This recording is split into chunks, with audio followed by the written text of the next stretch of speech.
Welcome to Journey Through the Gate, Paranormal Portal Podcast, as we delve into the many questions and wonders brought on by the supernatural experience. What's on the other side of the gate? Let's find out together.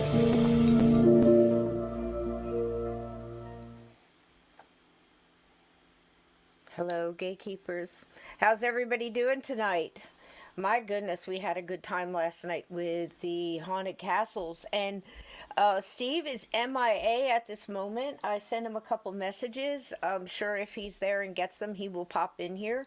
And look at all these lovely people. Sasha Bell, hello, love. We've got Blue Crossroads. Gray, hi, darling. How you doing? I've got... Oh my gosh, Salvador, how are you? Cassie, hello, love. If I didn't say hi to you last night, I'm so sorry. The chat was going so fast. Are you kidding me? How are you? Blue, what was the song? Did we ever say? I did a guess. I know it wasn't Wanted Dead or Alive. I think that's a lot of GC and D in there.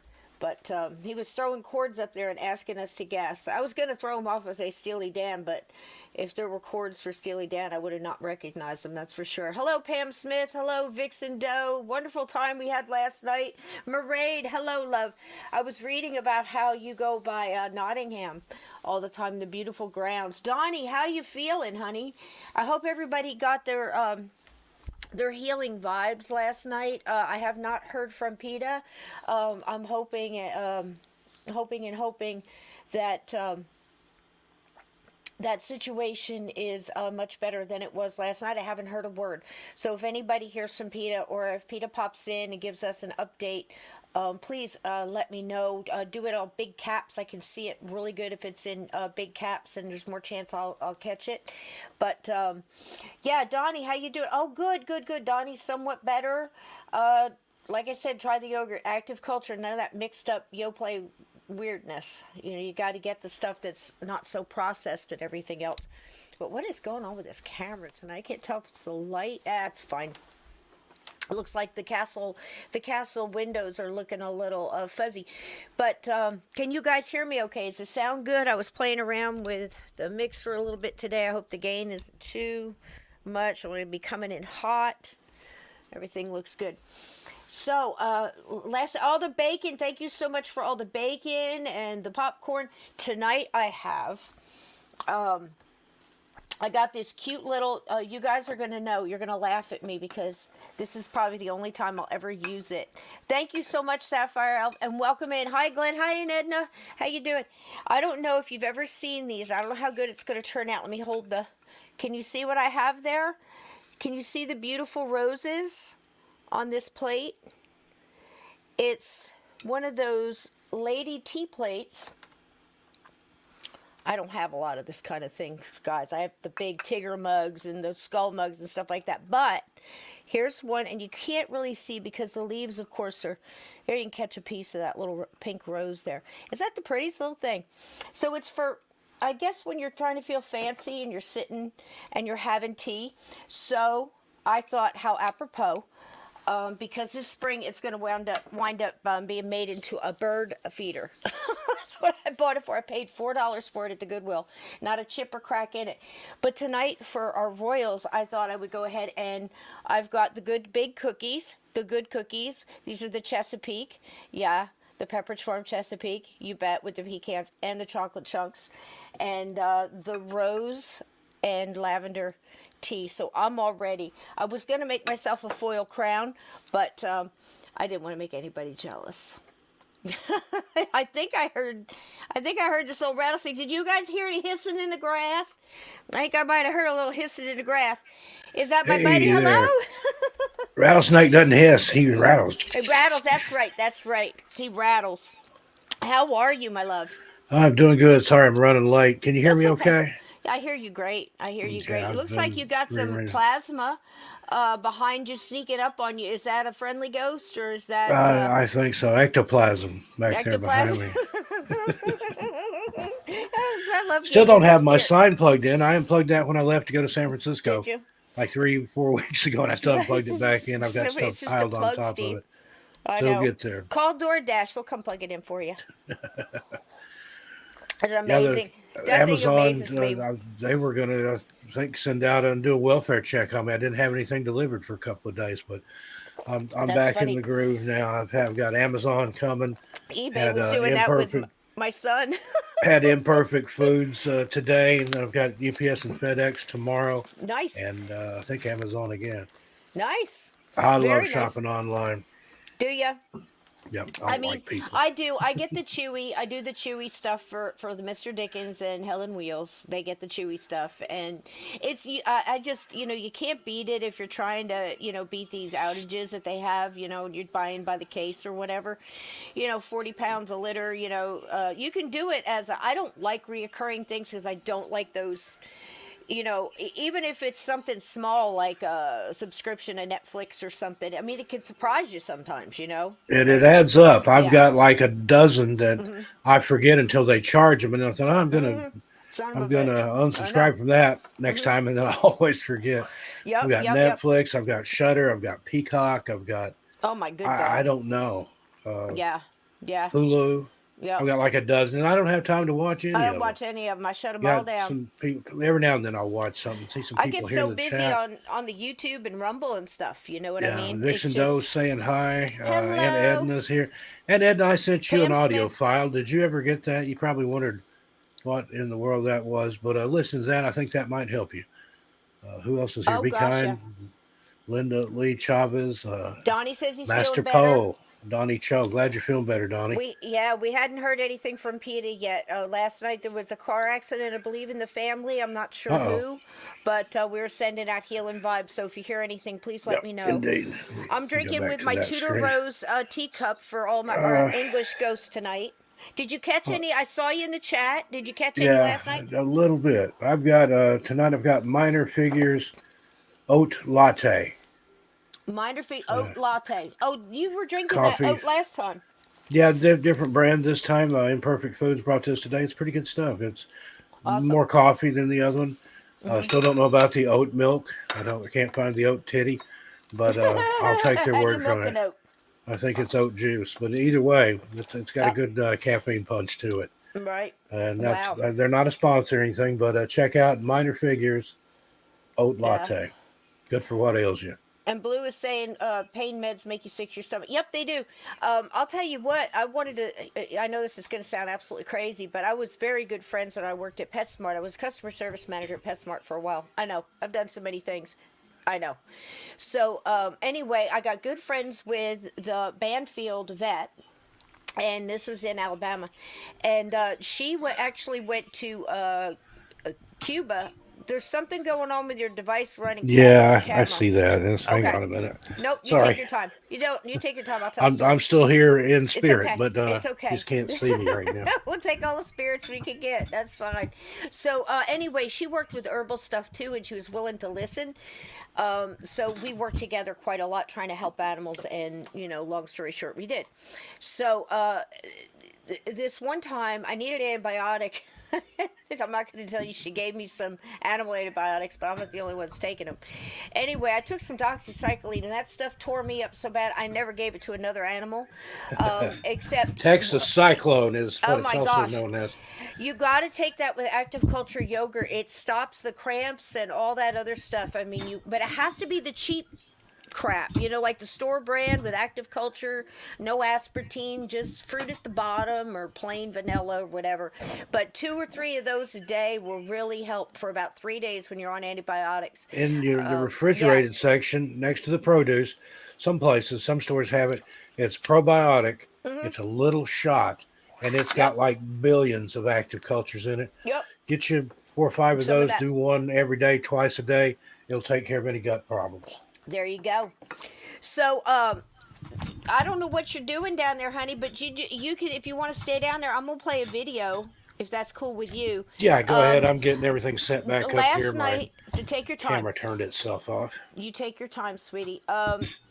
Last night we did some Lenard Nimoy. We had a surprise. Yeah, I saw some of Scotty. those. I love those old so much. In This search one, of. oh my gosh, yeah. This one is also cool. It is I wrote his name down. Sir Robert Hardy. Now, Sir Robert Hardy did, I think it was a series of 4, or maybe it was 5 castles, haunted castles of.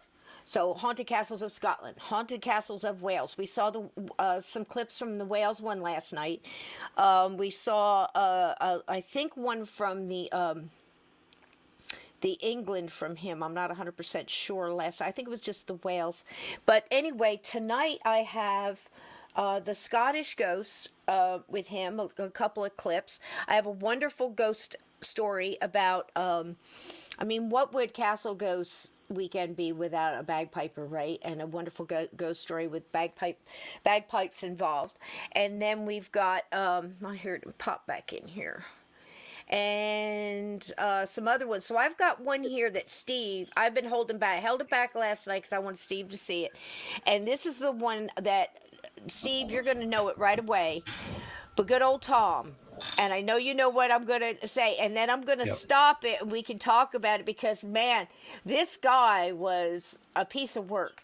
And nobody did it better, I think, than Lenard Nimoy did a little story on it. But this one really dug down and gave you a real good, deep story on it. So we're going to take a trip to Castle Haunts of England. And we'll do about 10 minutes. So does Mulder need a cigarette yet? But if he does, just go ahead and not take yet. He's asleep down here. I only got the camera. And I bought this iPhone 13 Pro Max to use just as a webcam. I don't have any service on it. I just use it on the Wi-Fi. And sometimes it just shut off like that. And it's the program. It's not the phone itself. But that was what happened. But otherwise, it looks great. Look how clear that is. That is beautiful. $1,300 webcam. And there Palmer. You go. Says she's got yogurt in the fridge to keep little critters alive. Yeah, I give it to cats. I've given it to dogs. It really helps, especially if you've got to give them any kind of medication or, if they got a rumbly in the tumbly or something like that. So, it's hard for pets to tell you, but you just keep giving them stuff till they stop. That's probably not the best rule of thumb, but, here you go. It's like when my dad was growing up, he had measles. And my grandmother, his mother, made a tea out of sheep manure. And, wow. That's a new one. And I said, well, did it work? And he's like, boy, you bet it did. I was afraid to tell her I was still sick. After that, I was afraid I have to take another dose. Castor oil worked the same way. So some of that stuff works good. And then if you had the chicken pox, they laid you down in the floor in the doorway and ran the chickens over you. So. Oh my gosh! Why is the city closed? Pam, your city is closed down and the water is shut off. What in the world's going on in Pam? They didn't pay the bill. Oh my God in heaven! City didn't pay the water bill. The whole damn city? All right, now this one has got the picture of the princess that, again, I am horrible with names, and if I didn't write them down, I could have gone so in-depth on all these stories. I tried to trip around the light fantastic and get a couple things that you might not have seen, but I didn't get everybody's name and their whole, everything. We could do deep dives maybe on some of them later, but this is the one that really touched me, this princess here in the very beginning, and then we've got the terrific story about old Tom. So here we go. Isn't she beautiful? I don't see anything yet. She should be coming up. England's glorious history has been steeped in ambition, greed, treachery, and betrayal. Its castle walls have witnessed centuries of bloodshed. The anguished wails of the forlorn still echo through the corridors. Cut off by tragic death, these restless spirits have been trapped in limbo between heaven and hell. They have become the castle ghosts of England.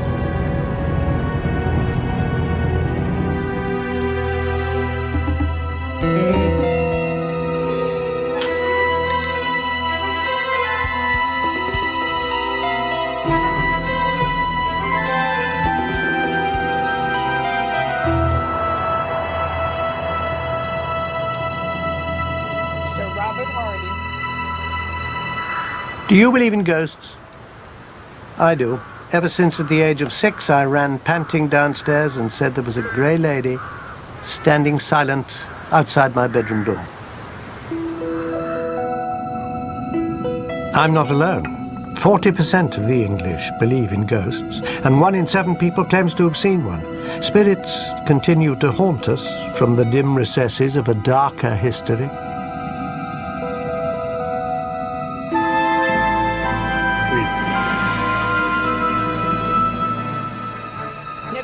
Manifestations of the paranormal have many names in Britain. Wraiths, spunkies, chagrins, church grims, hags of the dribble. From the ancient druids to Dickens' A Christmas Carol, spirits have been a palpable presence in the English landscape.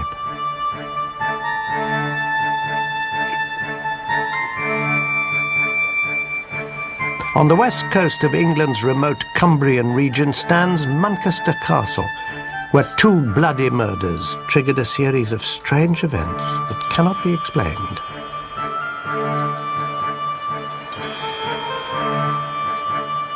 This rugged and beautiful landscape has echoed to the gruesome cries of the inhabitants of Manchester Castle.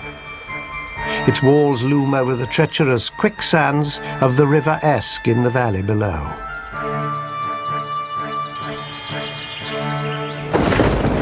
Today the castle is plagued by eerie hauntings, odd happenings, and disturbing manifestations. The present owner of the castle is Patrick Gordon Duff Pennington.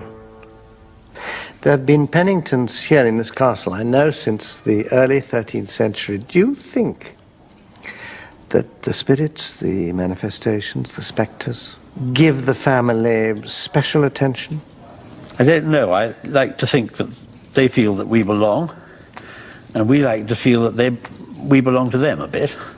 What kind of hauntings have people experienced here? Sometimes when I open the doors and open the shutters in the mornings, people pull the doors out of my hand. The last curator, he used to see a grey lady walking up and down the red passage outside our room.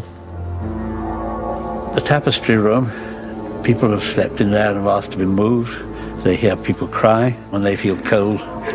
They think it's a nasty place to be in, and people who feel anything at all, they come out not quite the same as they went in. Residents and guests of the castle also report the distinct sound of thumping on the stairs.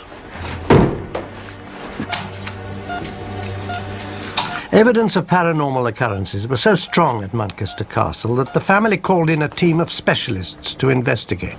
On September the 18th, 1993, the experts set up an array of monitoring equipment for a scientific study of the hauntings. They waited for nightfall.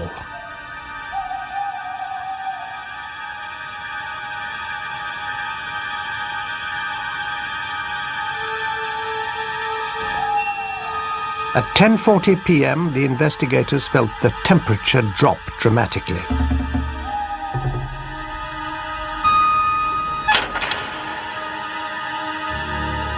A minute later, a vase began shaking.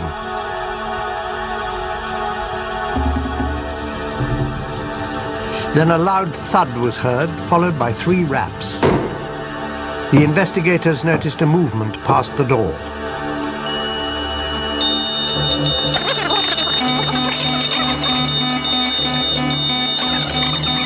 The team observed so many unexplained events that they reported it is hard to come to any conclusion other than that Manchester Castle is inhabited by supernatural energies. Not a few of the supernatural happenings have been attributed to a malevolent spirit that inhabits the castle. And in Manchester's long story, there's no more malevolent character to judge by events than Thomas Skelton. He was the last jester or fool Here he comes. to the Penningtons. He was known as Tom Fool and was responsible for the phrase tomfoolery. He was also a steward of the estate. He was a trusted servant of his masters and a tyrant to those beneath him. He's said to have known Shakespeare, indeed, to have been the model for King Lear's fool. Malicious, vicious, witty, and cruel. No one could play a trick more thoroughly than Tom Skelton. He loved to sit under a chestnut tree near the castle and wait for passers-by seeking directions. Those he didn't like, he'd send to their deaths in the quicksands below. Jeez. I know, right? Quicksand. What a bastard! What a bastard! I wonder if they didn't get those Joker clothes from him too, with all the Yeah. diamonds and plaid. In he wore. 1585, a scandal broke around the daughter of the castle lord. Wait till you see what he does. Helwise Pennington earned her name as a fiery, passionate, and fatally headstrong young lady. Although betrothed to the son of a powerful neighbouring family, Helwise fell in love with the village carpenter. Cisco, check your email. I sent you something you can show later. You'll have to download it. Okay. But their encounters were not to remain secret. When word reached Helwise's father, Sir William, he sought out Tom Skelton, meeting him here under what became known as Thomas's tree. He told him to put an end to the scandalous affair.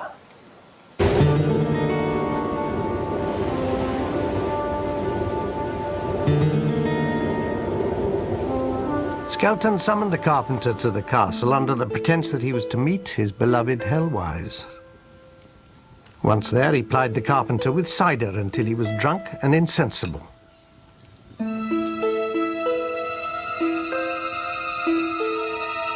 I wouldn't drink with anybody.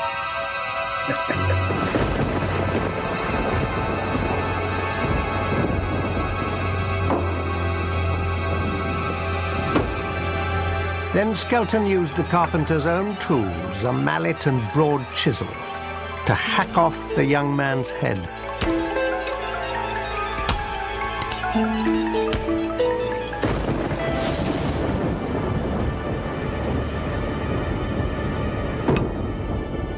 He was heard to say, "When the lazy dolt wakes up, he'll have trouble finding his head."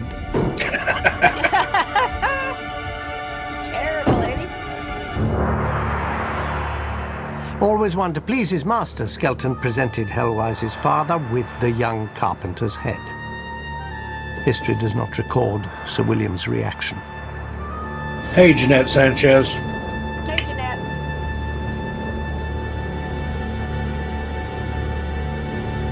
Let's go I on a thought it bridge was rather too silly, far. the story, but then, when we'd been here a little while, we used to work terribly hard, started in the office at 6 in the morning, and after tea, I would walk across the hall sometimes, and there were footsteps used to follow me.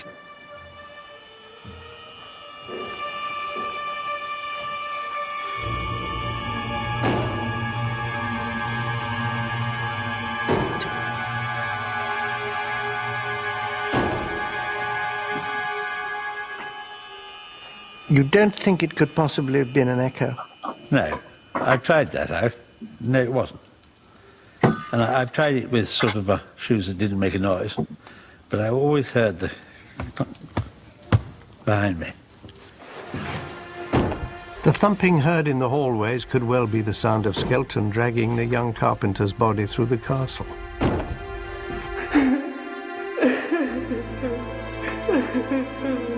And the mournful crying? Could it be Helwise weeping over her murdered lover? I think the crying stuff is the worst. I can stand the thumping, but not the crying. Yeah. Afterwards, the heartbroken Helwise disappeared into a nunnery and eventually went mad.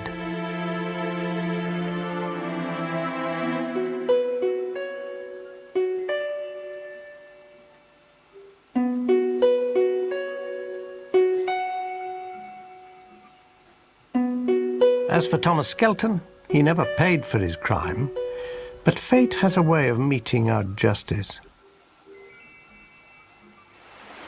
He drowned in the River Esk. Is Manchester still haunted by the presence of Tom Fool, waiting to play one last trick?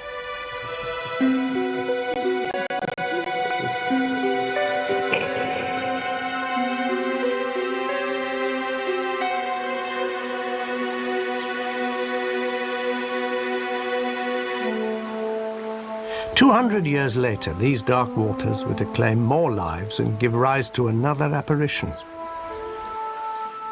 One that prefers this road leading to Manchester Castle. Okay, I'll bring that back on. What do you think about old Tom? Now, I know you and I have talked about that, and you were the first I person to like tell him. me that story. Oh my gosh, right? Well, Now, didn't you do that when you were a kid? If somebody happened to stop and ask for directions, I'd send them send the them into the absolute quicksand. wrong Absolutely. way. I Wasn't sat any under a tree. quicksand to send them into, but if there had been, that's where they would have went. I Hey, mean, what Sean a G, how mean you old doing, buddy? bastard. What a mean old bastard. And then he uses the guy's own tools to hack his head off with a crowbar or a chisel and a hammer. He had issues. Oh my gosh. I mean, and he was the funny guy of the castle.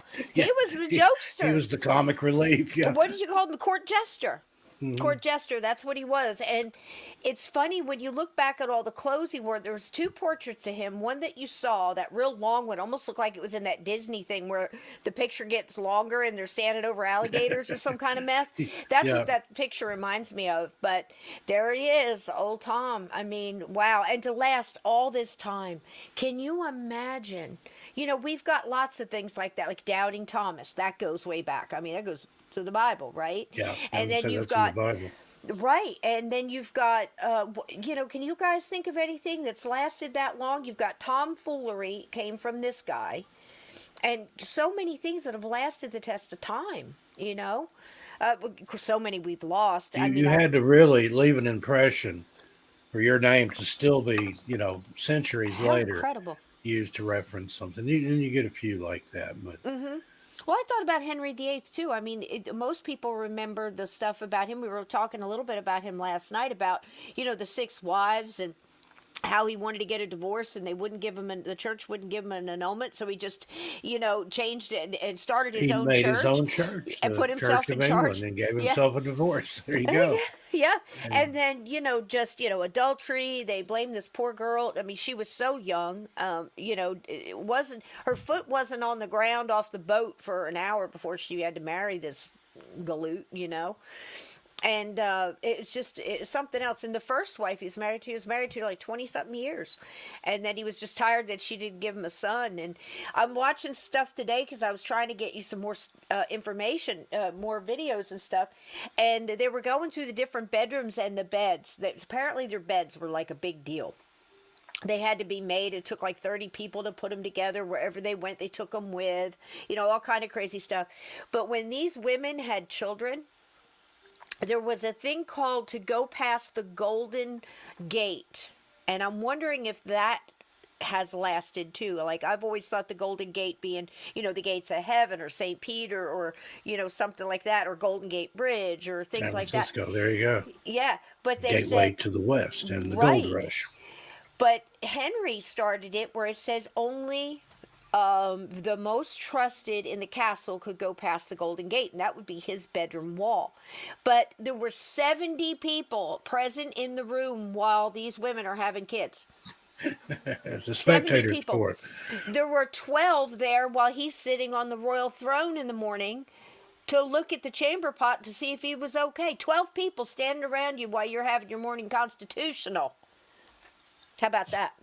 I mean, I think it'd be horrible to be. Wouldn't it though? Then they pull it out and look at it and pass it around, poke it with a stick. Okay, Oh, that's a fine gentleman this morning there, King Henry. Poking it with a stick. I mean, everybody thinks, oh gosh, royalty, and wouldn't it be nice to be? No. I'd want to be left alone. That'd be Yeah. my loyal decree. I You think- stay outside. I think maybe I would have liked to have been a knight. It depends on what dynasty you were involved with and how the knights were treated. I think being a knight would have been pretty cool.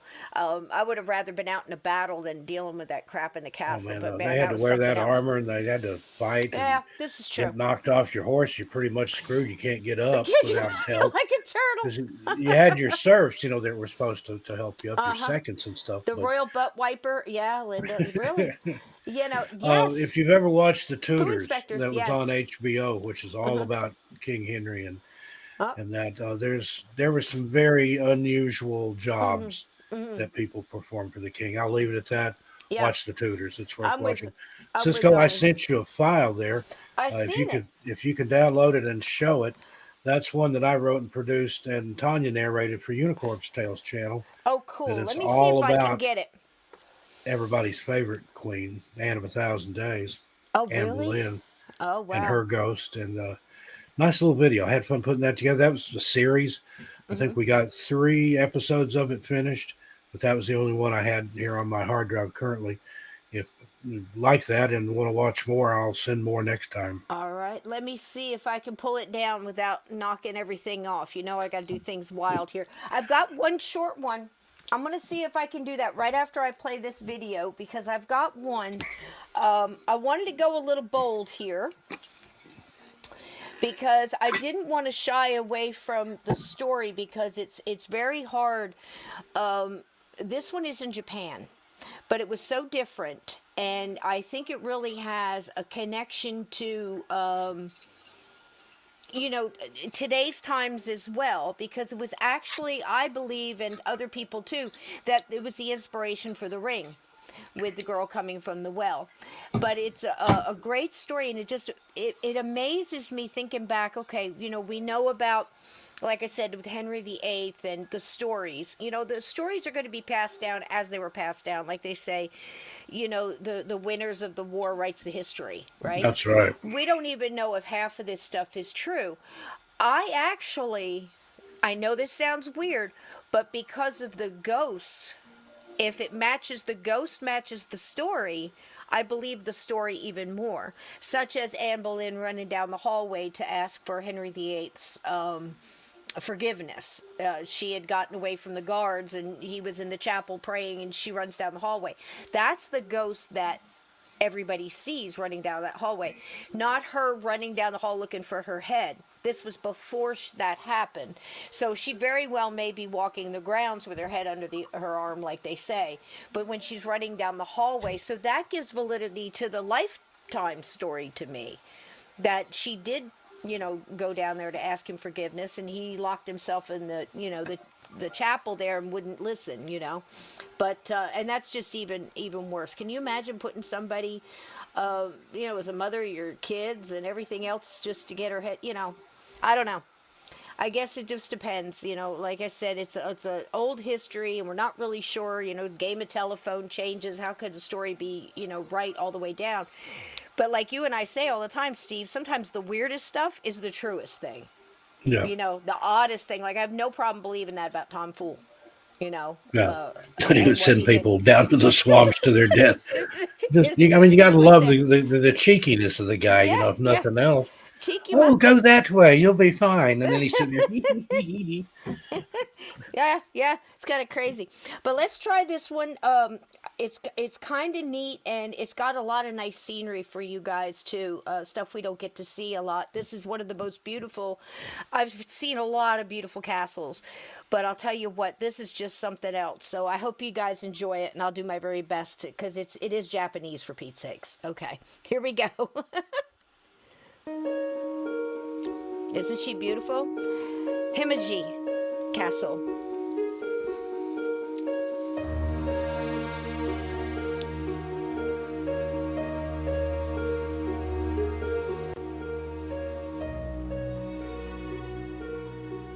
This is the home of the dish rattler ghost. And her name was Okiku. Okiku and the Well. Now, Himeji Castle is Japan's largest. It has withstood wars and nature's wrath, and behind its sturdy walls, many years ago it is written that a great crime took place, one of the heart. A samurai named Aoyama was smitten with this servant girl named Okiku and wanted her as his mistress, but she did not reciprocate his affection, which threw him into a rage. Determined to get what he wanted, he hatched a plan. The royal family tasked Okiku with protecting 10 golden plates. The samurai thought that if he could hide one and tell her she lost it, Okiku, rather than face the death penalty, would love him instead, if he could help her find it. But the extortion plan backfired. In one version of the story, he has her tied over the well and tortured, finally killing her and casting her down into it, her soul doomed to unrest, being falsely accused. It is said that late at night the wind blows with ghostly voice coming out of the well, counting her plates from 1 to 9, and then coming out and searching for the 10th plate.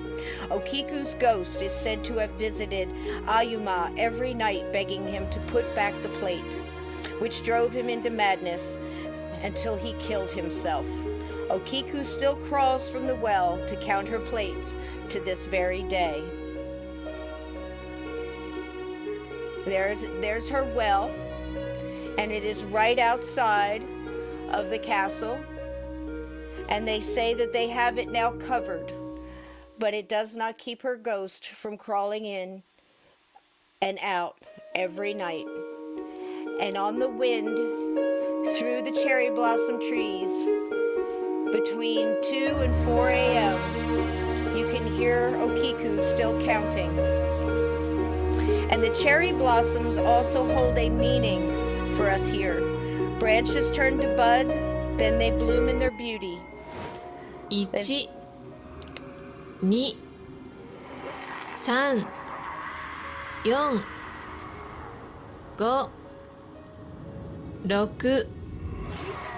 8 9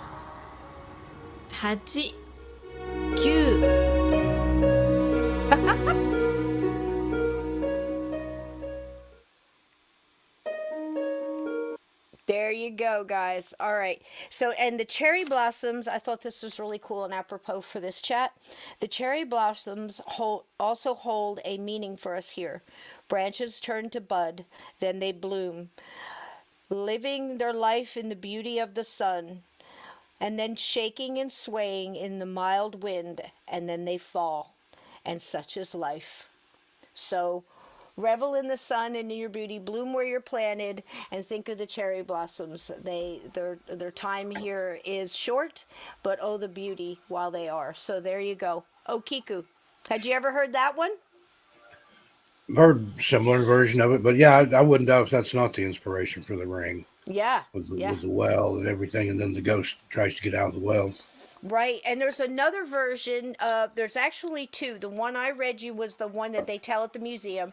Apparently, you go through the museum. There is a fantastic guy on YouTube. If you look up this castle, and he's called The Last Samurai on YouTube. He will take you through a whole tour, going through right at the beginning. You have to take your shoes off, and how they wound the entrance around. You could only get in one way.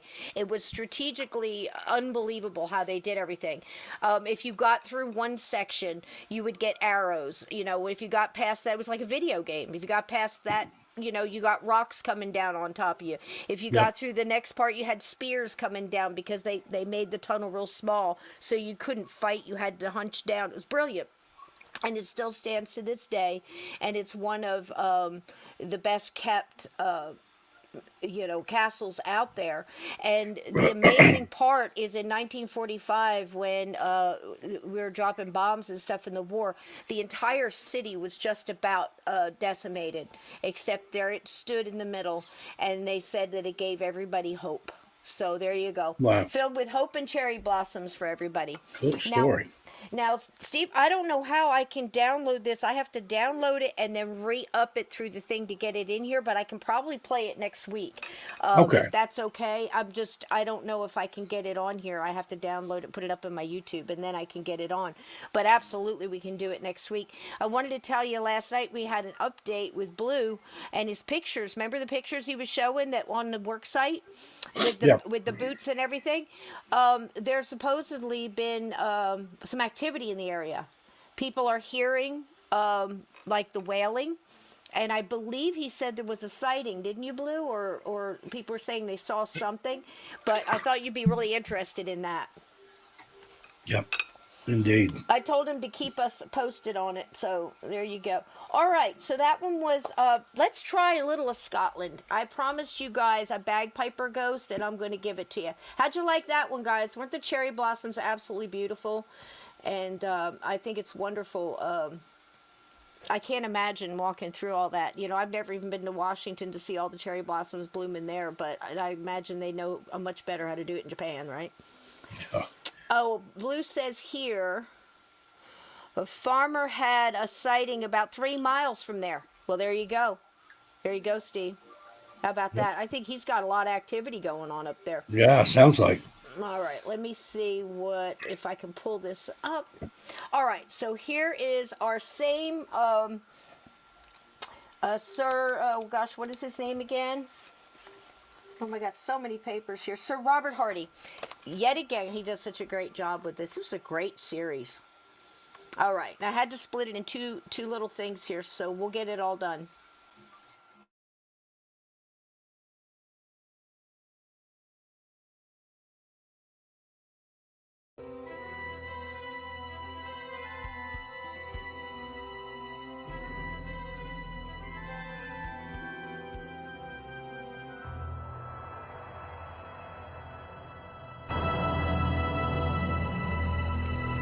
Have you ever seen a ghost?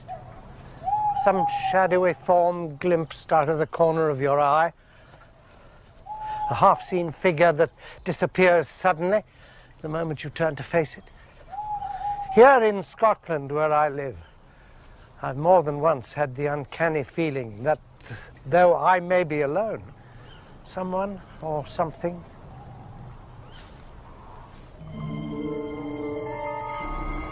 is watching me. That I'm being visited by a ghost.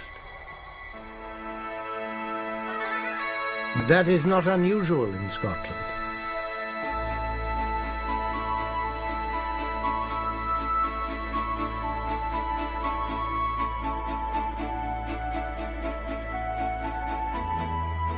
Scotland's past is as rich and dramatic as its landscape. Its great mountains and dark, secretive glens still echo with the battle cries of centuries ago.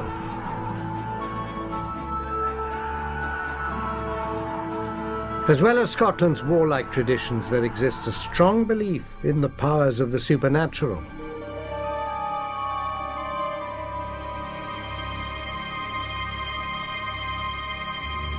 It is said that some Scots have the gift of foretelling the future, known as second sight.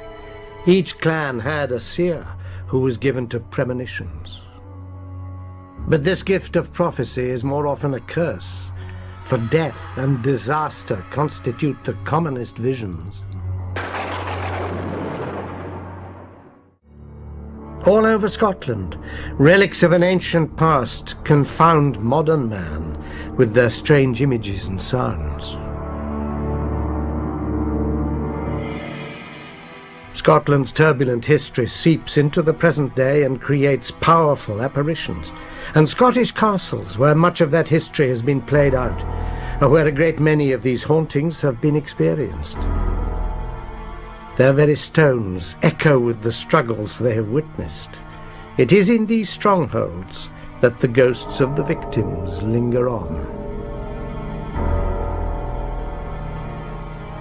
Scottish castles were the sites of many bloody battles fought to preserve independence against the English. But within Scotland's own borders, thousands were slaughtered as a result of violent feuds between different Scottish clans.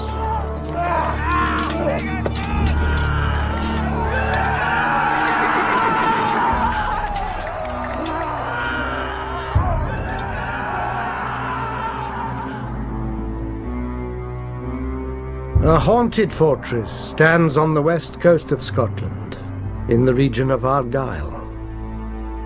This is Duntroon Castle, dominating the rocky headland overlooking the Sound of Jura.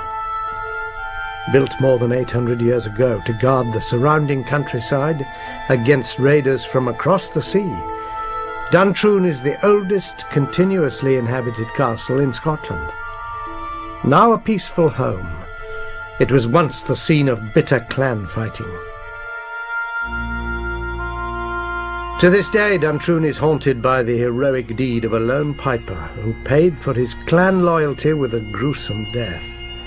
Mysterious music is often heard, the piper's desperate tune, carried on the wind across the misty waters.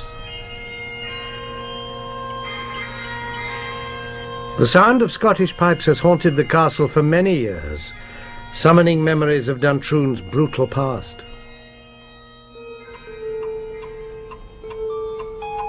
Other paranormal events occur within the castle. Furniture moves of its own accord. Objects hurl themselves at walls. Clocks stop. And a gruesome discovery was unearthed beneath the castle flagstones. Duntroon Castle has been in the Malcolm family since 1792 and is today the property of Robin Malcolm of Poltalloch. It's long been said that the spirit of the Piper of Duntroon is still about the castle. Do you think he's here? Yes, certainly we do. My wife and I never feel alone here. On certain nights, the Malcolm's dog behaves strangely, as if it had seen and heard something.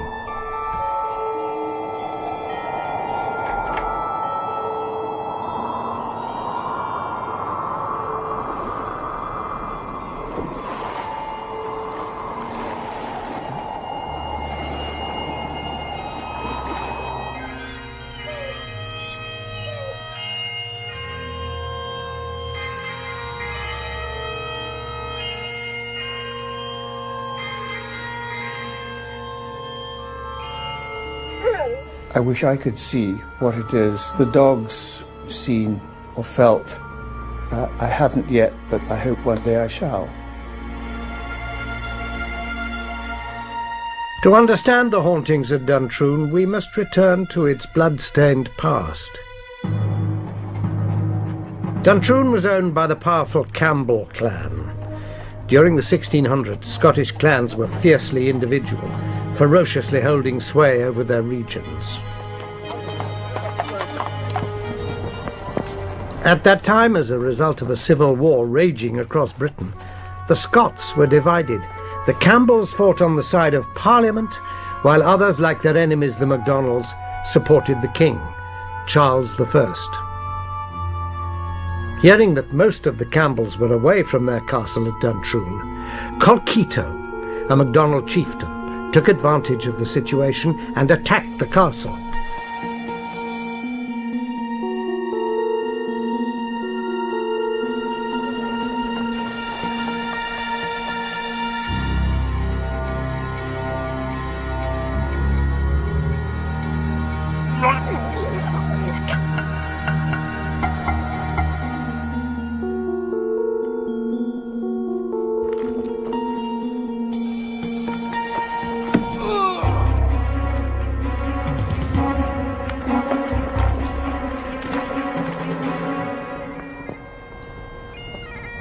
As soon as the MacDonalds had taken Duntroon, Colkitto sailed away to continue his campaign.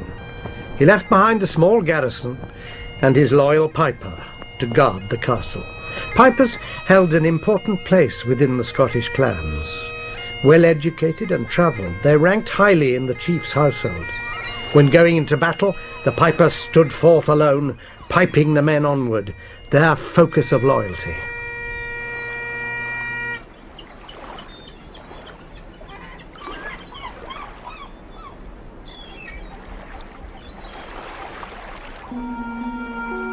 The Campbell clan were determined to regain their castle from the MacDonalds. In Colkitto's absence, they mounted a counterattack.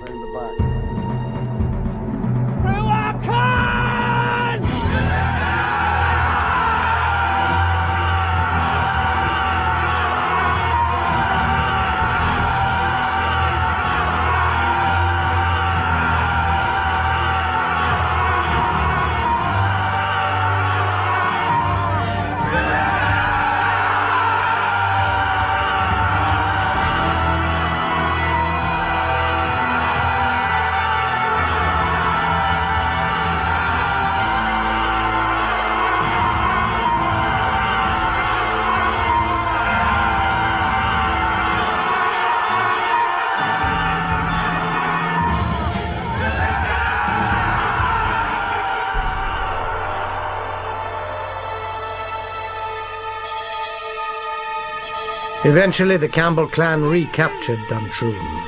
Every MacDonald was put to the sword. except one. The MacDonald Piper.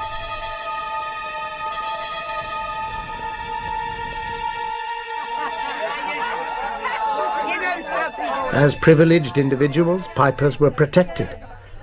Colkito's piper was spared. Imprisoned in the castle and surrounded by enemies, the piper knew that his master... Well, there we are. I do have the rest of that, but I had to cut it in 10-minute increments. So the next one is like 8 minutes, and then the story is finished. But that's the only way I could get it to play. What do you think so far, Steve? Good stuff. I love the Scottish stories and the British stories too, but just something especially about the Scottish. Just the whole land over there, Wales and everywhere, it's so steeped in mystery and darkness, and dark Moors.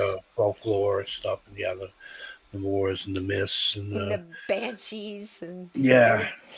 This gets me, and Blue said it too. The bagpipes always remind me of police funerals, and they play a lot here in Jersey. They do it firemen as well.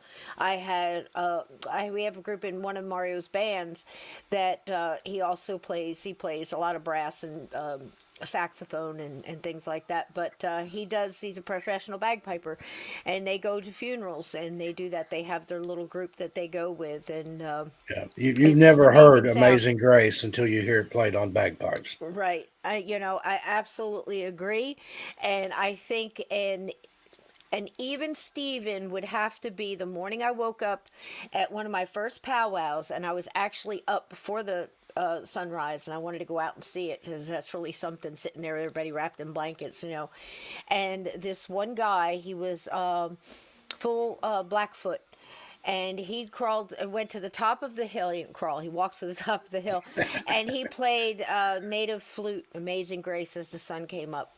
And that awesome. That one got me, man. That one got me, but definitely the bagpipes too. So there you go. And I just have a real thing for loyalty. I mean, that gets me. There's a movie called 310 to Yuma, I believe it is. And there's a character in there that's just batshit crazy. I mean, this guy is a loose cannon like nobody you've ever seen. But he was the leader of the gang, and he was second in command to the guy he was following. And he was so loyal. I mean, just so loyal. And at the end, he shoots him in the head because he couldn't control him. And I'm thinking, my God, you're never going to find anybody that was more loyal than this guy. Just take his guns away. You know what I mean? It was something. But the loyalty gets me a lot. So here we go. Without further ado, I will pull up the second half of this. I had to really fight to get you guys this one because StreamYard did not want to play it. I downloaded it twice. And for some reason, it's just got this thing, where it just kicks off certain videos, and this was one of them, but I found a way to do it. We went backdoor on this one. So here we go, part 2. Let's see what happened, because again, this is another thing that if you pay attention, legend turns to truth. So let's see what they found out about this whole thing. Let's see what happened to our bagpiper. Imprisoned in the castle and surrounded by enemies, the piper knew that his master would return to Duntroon. At any time, Colkito's boat could appear across the waters, bringing him back and heralding the MacDonald clan's return to the castle and almost certain death. As day dawned, the piper scanned the horizon for a glimpse of his master's boat, desperate to find a way of warning him. At last the piper saw a shape on the horizon and made out the MacDonald galley. He did the only thing he could to warn his master. He began to play his pipes.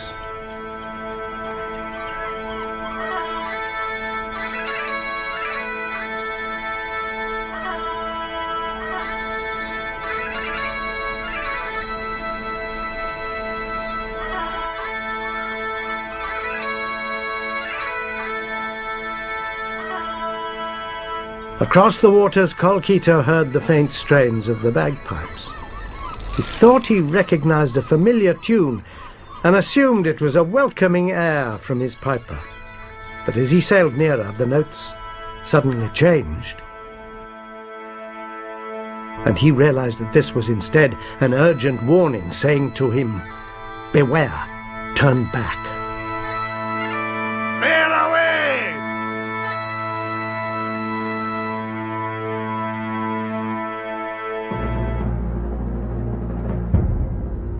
Colkito turned his boat about, and the MacDonald sailed away to safety.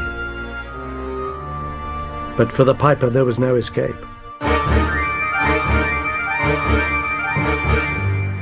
For the Campbells had realized the message in the tune. A punishment was found to fit the crime.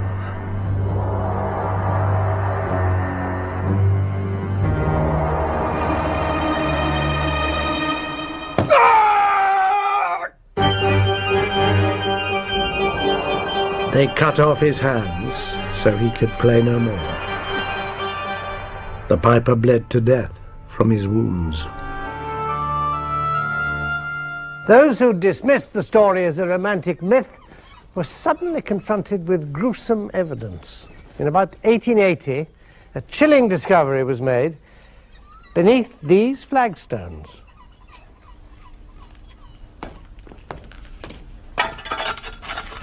Repairs were being carried out here, and the stones were being replaced. Suddenly one of the workmen gasped in horror. Hey John, look at this. He called his workmate over. Staring up at them from its shallow grave was a human skull.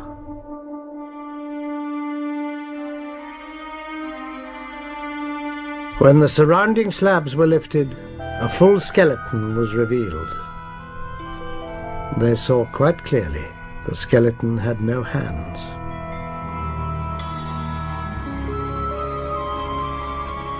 The workers and the castle lord stared in amazement. Surely the bones that lay before them were the mortal remains of the ghost that haunted the castle, the Piper of Duntroon.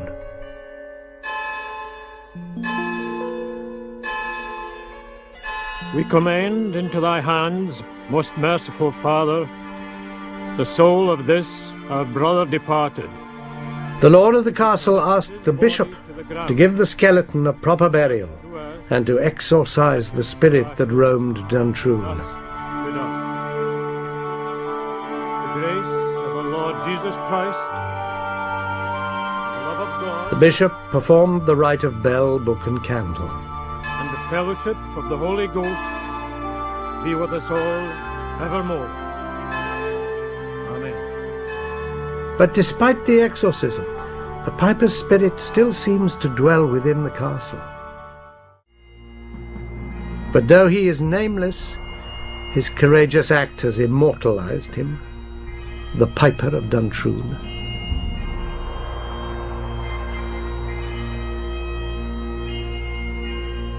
It is thought that... Well, how about that one? Another good one. And I agree with the people. I have Scottish ancestry on my dad's side. And my brother and I used to talk about that. When we hear bagpipes, it would stir something within us. We make you want to fight or do something, make you want to get up and run around at least. So true. And the same with the drums as far as Native American. I'll tell you what, my feet start going. And I can hear the drums, like you getting out of the car going to the powwows or a gathering, and you can hear the drums out in the distance. Your feet just start doing the rabbit dance. I mean, you can't help it. And I do think there's some kind of DNA memory there. I really do. It calls you back, so. makes you feel at home. I think that's why certain notes and certain songs, same thing, because there's only so many chords and only so many tunes. And I think some of them just... we might like a song and then find out that it had the same chord change or something else as an old favorite. It was just done a little different. And I think that it's similar to that. It's your memory. It was kind of cool. But I just absolutely love that story, and you can't beat those old shows like that. Now that one's a little later on. Nimoy was 77 to 82, and these were all done around in 95. And I just think they did a great job at it. Again, you don't really find too much now that has it. Some of the ones coming out of Canada, but I think we get them old when they come out of Canada. They buy them up, production companies or whatever. But Creepy Canada is just as good, So there's that one. Let's see what else I got for you. Any ghost stories on the old Scottish ghost stories or Scottish lore there, Steve? What do they? They've got besides you always hear about the and banshee, and the then fairy. there's lots of fairy activity in Scotland and Ireland, and Well, I'll tell you what. I thought maybe Mark was going to come tonight. I have a little one on Cornwall. I invited him last week to pop by. I said if he had time, and I wasn't sure if he was going to or not. But Cornwall is just absolutely. it's crawling. You cracking. can't throw a rock without hitting a ghost in Cornwall. You can't. And in Cornwall, the documentary I found on that, it wasn't one of these, but it was another one. I think it was done by a college or something. It was very good, but they actually talked about the wreckers, Steve. Remember me telling you about the wreckers? So I've got that one, and I also we're definitely going to talk about our roaming ghost friends there. That's one of our favorites, Steve, and I've got a really good one for that. But that's in York. And yeah, that's supposedly the oldest known haunting in England, if not all of Great Britain. Can you imagine? Yeah. Yeah, it's something else. Went back to like 700 AD or something like that when the Appian Way moved through there with the old Roman Absolutely road. amazing. We had one last night that the guy was talking about. It was a young lady, unrequited love, one of those things where they were told, I don't know why people just didn't leave each other alone. I mean, if two people want to run off together, what you chasing them down for? Let them go. I don't get it.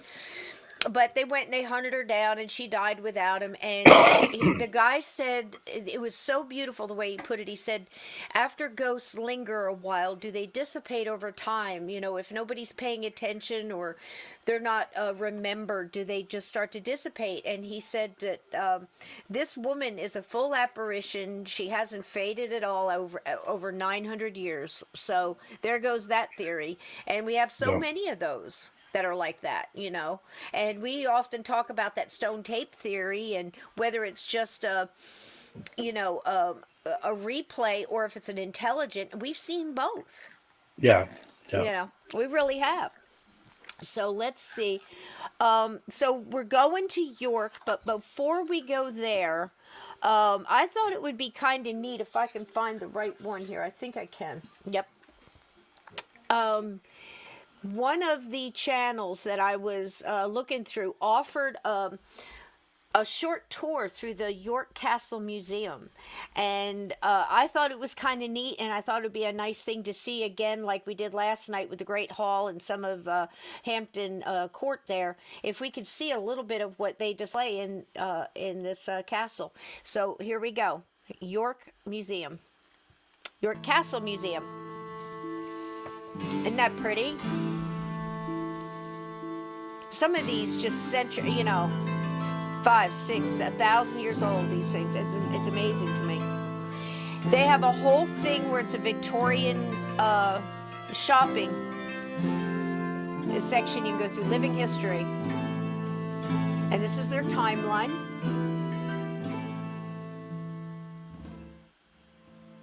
A little bit of what some of the rooms in there look like. The spinning wheel. Dog by the fire. Look at that old bed.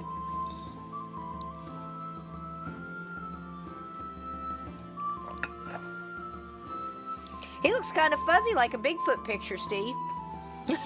Yep, indeed. He did. He looked a little fuzzy. Maybe he's got that infrared going on. And some of the toys that they had back then.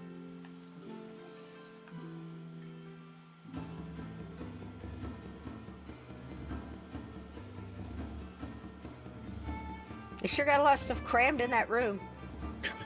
Don't they? Yeah. And this is some of the clothes. Dressed like a disco ball. Yeah, I don't understand that one at all. I don't know what was going on. This one I don't get either. I don't know what king that was. But look at this poor man, Daniel Lambert. Oh my gosh. Oh my gosh. And there's another look at that. That's got to be really interesting to go through all those little shops. You'd almost feel Dickensian, you know? Some of the old cars. Look at this. All right, now here's the prison. And this is not my music, it's theirs, so I don't know what it's called. Creepy prison song, I think. Please mind your head. Yeah.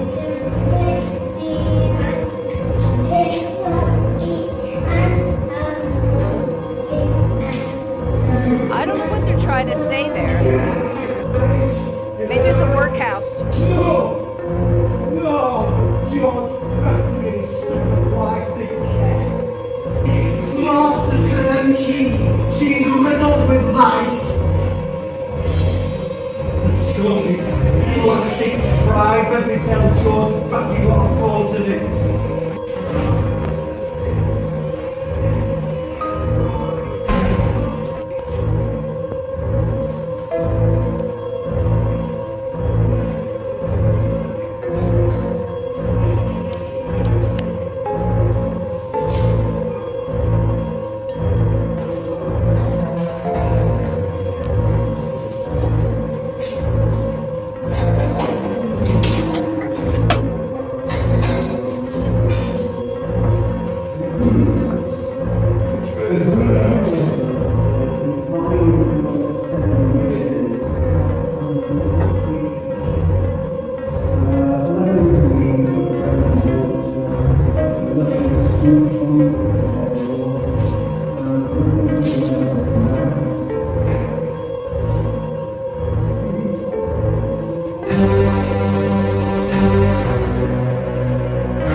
Jam for poetry. I know, it's crazy.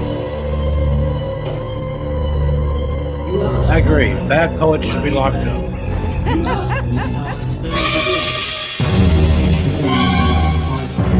The scariest one is at the end.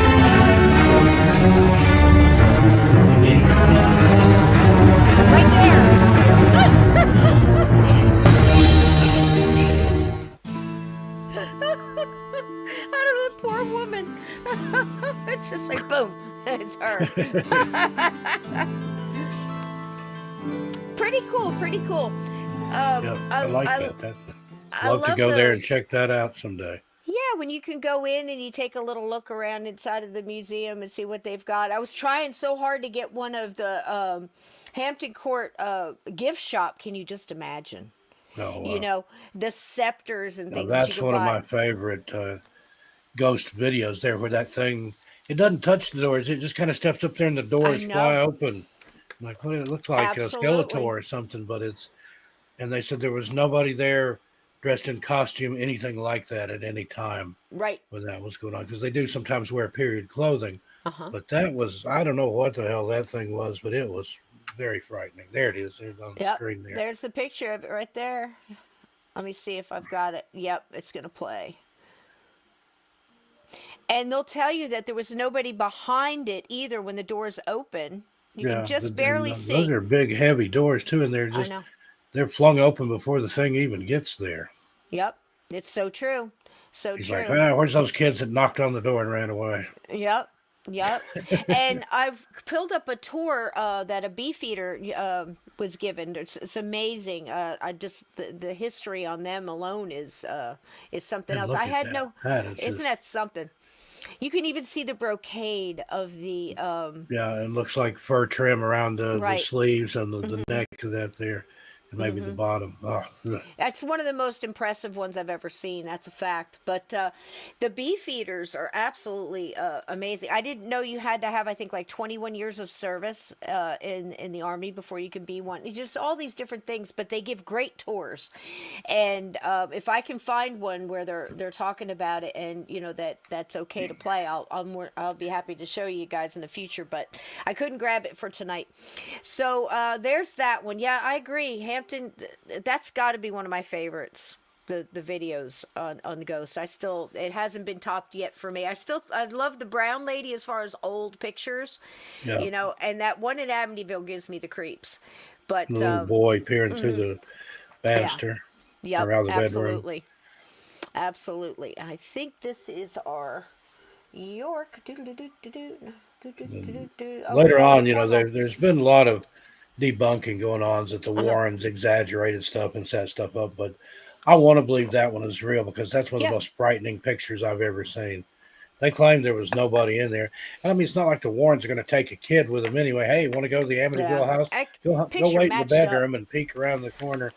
No kid that knew what that place was about would set foot in it, much less go hide in the bedroom. I don't know what to say about that one. That one gives me the creeps too. I get a feeling off of that one, and I don't know if it's because of where it was. Something don't feel right. Yeah, the eyes and the way he's peering around there. I believe it's one of those kids, one of the DeFeo kids that were murdered in there. Well, you can almost guarantee some of them got stuck in there. I mean, at least for a while anyway. I mean, just, that whole thing was so strange. They supposedly Butch went and shotgunned everybody in their bed while they slept. But it looks like after he shot the first one or maybe two, that would have raised the alarm, and the others would have been up running around or trying to get away or what's going on. But none of them didn't budge from their beds. Now, one of the smaller boys had been injured playing football, and he couldn't get out of bed without assistance at the time. He was wearing a cast or something, I think. But the other smaller boy was, and I think they were all face down. Yep. So there's just something weird there. There was a rumor that there was something in the chili or something. I remember hearing there was a rumor about that. Well, but they told that he had poisoned them. Yeah, and, I don't think so. Or at least slipped him a Mickey and knocked him out. But the toxicology didn't support that. Yep. And then there was also a rumor that it was like a murder-suicide thing, that him and his sister, that she helped him. They shot the family, and then he was going to shoot her and then shoot himself, and then he chickened out after he shot her.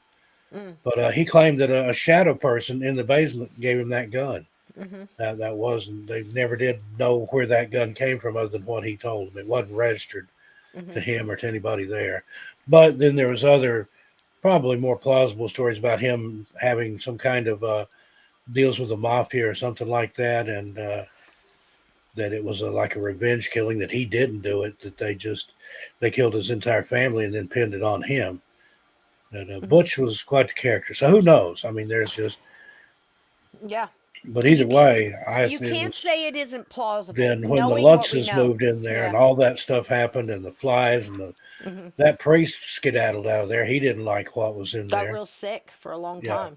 And just all the experiences they had. So there was so many creepy things in that. And, listening to them now and, going back and forth. And again, I'm back and forth with the Warrens myself. I don't know them. I can't say one way or the other. The only thing we have is the information that we gather and trying to put the pieces together. They're past, so it's easy to throw shade at them now and say, oh, well, they just made stuff up because there's no way to prove or disprove it. But, Yep. Welcome in, Gene Fox. How you doing? If I missed anybody, welcome, welcome, welcome. Please hit the like if you can. It really helps me out a lot. Mods, go back and check. I can't look right now. It looks like we got 33. Wait a minute. Let me see. Yep, we need to. If you guys could just go out, hit the thumbs up, come on back in real quick. It really helps me out a lot. And also, if you want to comment, I hit it. And I'm showing 32 watching, 34 likes. So share it out, and that helps too. I don't remember if I shared it on Facebook. I usually do. I did last night, but I don't think I did tonight. Yeah. Some people like to go back and watch it afterwards, because absolutely. The if you timing can't is be better. here for the live, they want to watch it later. So let me share it out just in case. And thank you for everybody, Donnie especially, and Aunt Edna, and Lindsay and Cassie, and everybody that goes in there and comments on it after the fact, because that YouTube looks at that too. So it's starting to get to the point where my stuff is getting shared out and stuff like that. I know we have a great time in here, and the show's not for everybody. I mean, I do it my way. You know, a lot of people are going to be put off that I smoke, but won't have any problem watching a guy in a baseball cap smoking a cigar and drinking a beer.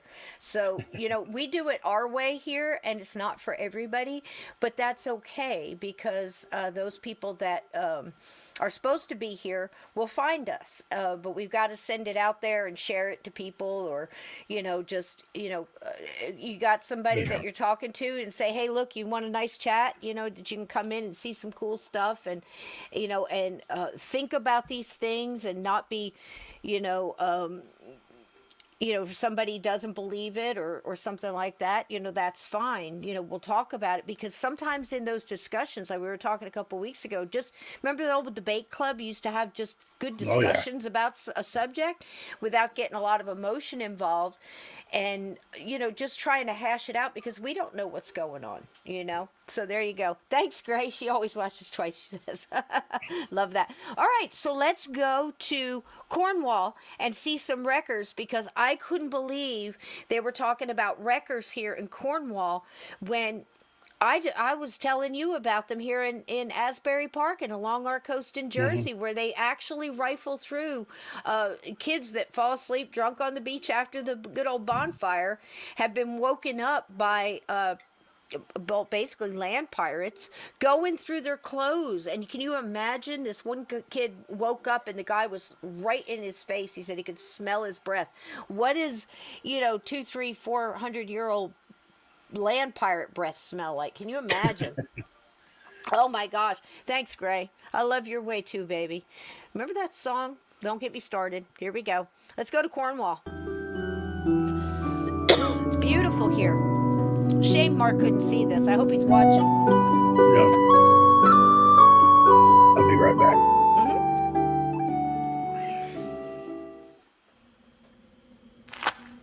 You know I got to put a ghost in there for you.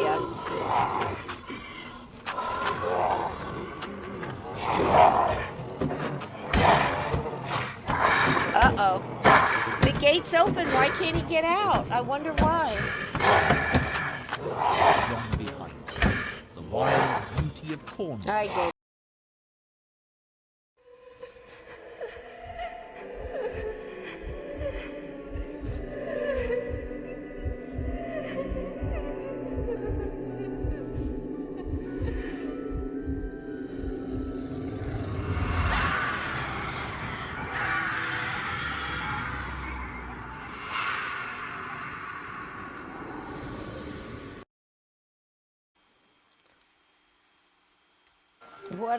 What a lovely bride there. Yep. She's something else. I love doing those. I'm telling you what, this chat is off the rails, Steve. Knockers, I have been paying attention. Knockers. Yeah, different kind of knockers, folks. Tommy knockers. Thank you for that regard. We had hellhounds. We had and soggy boobs, soggy knockers. Sorry, and they're doing things in the fog, Steve. We should know about. I'm telling you that right now. You'll have to go back and read the chat. Mama told me I couldn't repeat such things. I've been laughing. I'm glad you can shut off the microphone. I was trying to listen to the man. He did have an ASMR voice, didn't he? But that is a absolutely surprising. They found a couple of really great things to say about Cornwall. Of course, you could go on and on and on about a lot of these places, but that was just a smattering of different stories from Cornwall. Now, I want to go there. Go ahead. Pixie, Pamela Coleman, that drew the original paintings for the Rider-Waite tarot deck. She's buried in Cornwall in an unmarked grave, and I can't remember which cemetery it is. It's at a church. Mark said he knows which graveyard it is, but of course he doesn't know where her grave is because it's unmarked. But I'd love to go look for her. She's one of my favorite people. She was just so talented and so interesting. It's amazing, the artwork. Upon her death, they just kind of pilfered through her stuff. Oh, geez. And nobody knows what happens to those original tarot paintings and sketches and stuff. God, Can you I hate imagine? that I'd love so to much. own one of those. And there's a I few of hate them it that so are in much. private collections and things, but for the most part, they're unknown. But yeah, I'd love to visit Pixie's grave, even if I'm just in the graveyard where it is and don't have to know, because there was a reason she wanted to be buried anonymously. That was what she wanted. So, but anyway, next time I go to the UK, I'm gonna go check that out in Cornwall. Yeah, we all need to get together and go. Mark said that if he's here in the States, he's got a house in Cornwall we can stay in. So we'll just go and Well, let's go. all pile in there and have a house Didn't party. he do an Airbnb? I remember him doing really beautiful Airbnbs out there. Think so. I Wasn't don't know if that was in Cornwall or in Illinois, but I don't know now. he's bi-coastal. You know, he I lives think it was in Cornwall. half the though. time in the or half the time in I the UK remember and half looking- the time in the US or thereabouts. So Yeah, I remember looking at the water and the grounds, but then again, that could have been anywhere because I'm a dope when it comes to geography. I mean, that's not one of my strong suits. Let's put it that way. If you're on there used to be a game show where you could phone a friend. yeah. If you're on that game show and it questions about geography, don't call me. Just call somebody else. I got you on a lot of subjects now. I mean, music in the 60s, 70s, maybe even some in the 40s and 50s. I got your back. Movies. And Yoko Ono's still kicking, Yeah. so you guys are Oh, going to have to jeez. concentrate God, she's harder on that one. Teflon. And, as far as I know, Nickelback's still going too. Oh, gee. Oh, gee. Well, I'm excited about this one, Steve. This one's going to take us up and out of here, but I can't But- imagine. You know, Go I ahead. thought of something. You go We ahead. mentioned Paul McCartney several times. Nothing happened to him. Mm. Do you know why? Because he's already dead. He's already dead. That's right. The Paul that everybody knows, that's Fall, which stands for fake Paul. The real Paul McCartney died in a car crash in 1968. That's why we've believe talked about him on the show. Billy And Shears. There you go. Mm-hmm. William Campbell. Billy Shears. Yep. Yeah, that's another story. We got to delve into. We barely. We'll touched talk into about that rock one and roll. night. The whole Paul is dead thing. Oh, let's do it. Let's do it. There's some amazing, compelling stuff out there. If you look at like his earlobes, Oh things gosh, that yeah. don't change. Yeah, The original Paul, I the think his were distance of attached. his eyes. And yeah. fake Paul, his earlobes were detached. That doesn't change. Your earlobes either attached to your head or they're not. Oh, this is a good one. And there's been some other stuff. We'll get into that another show.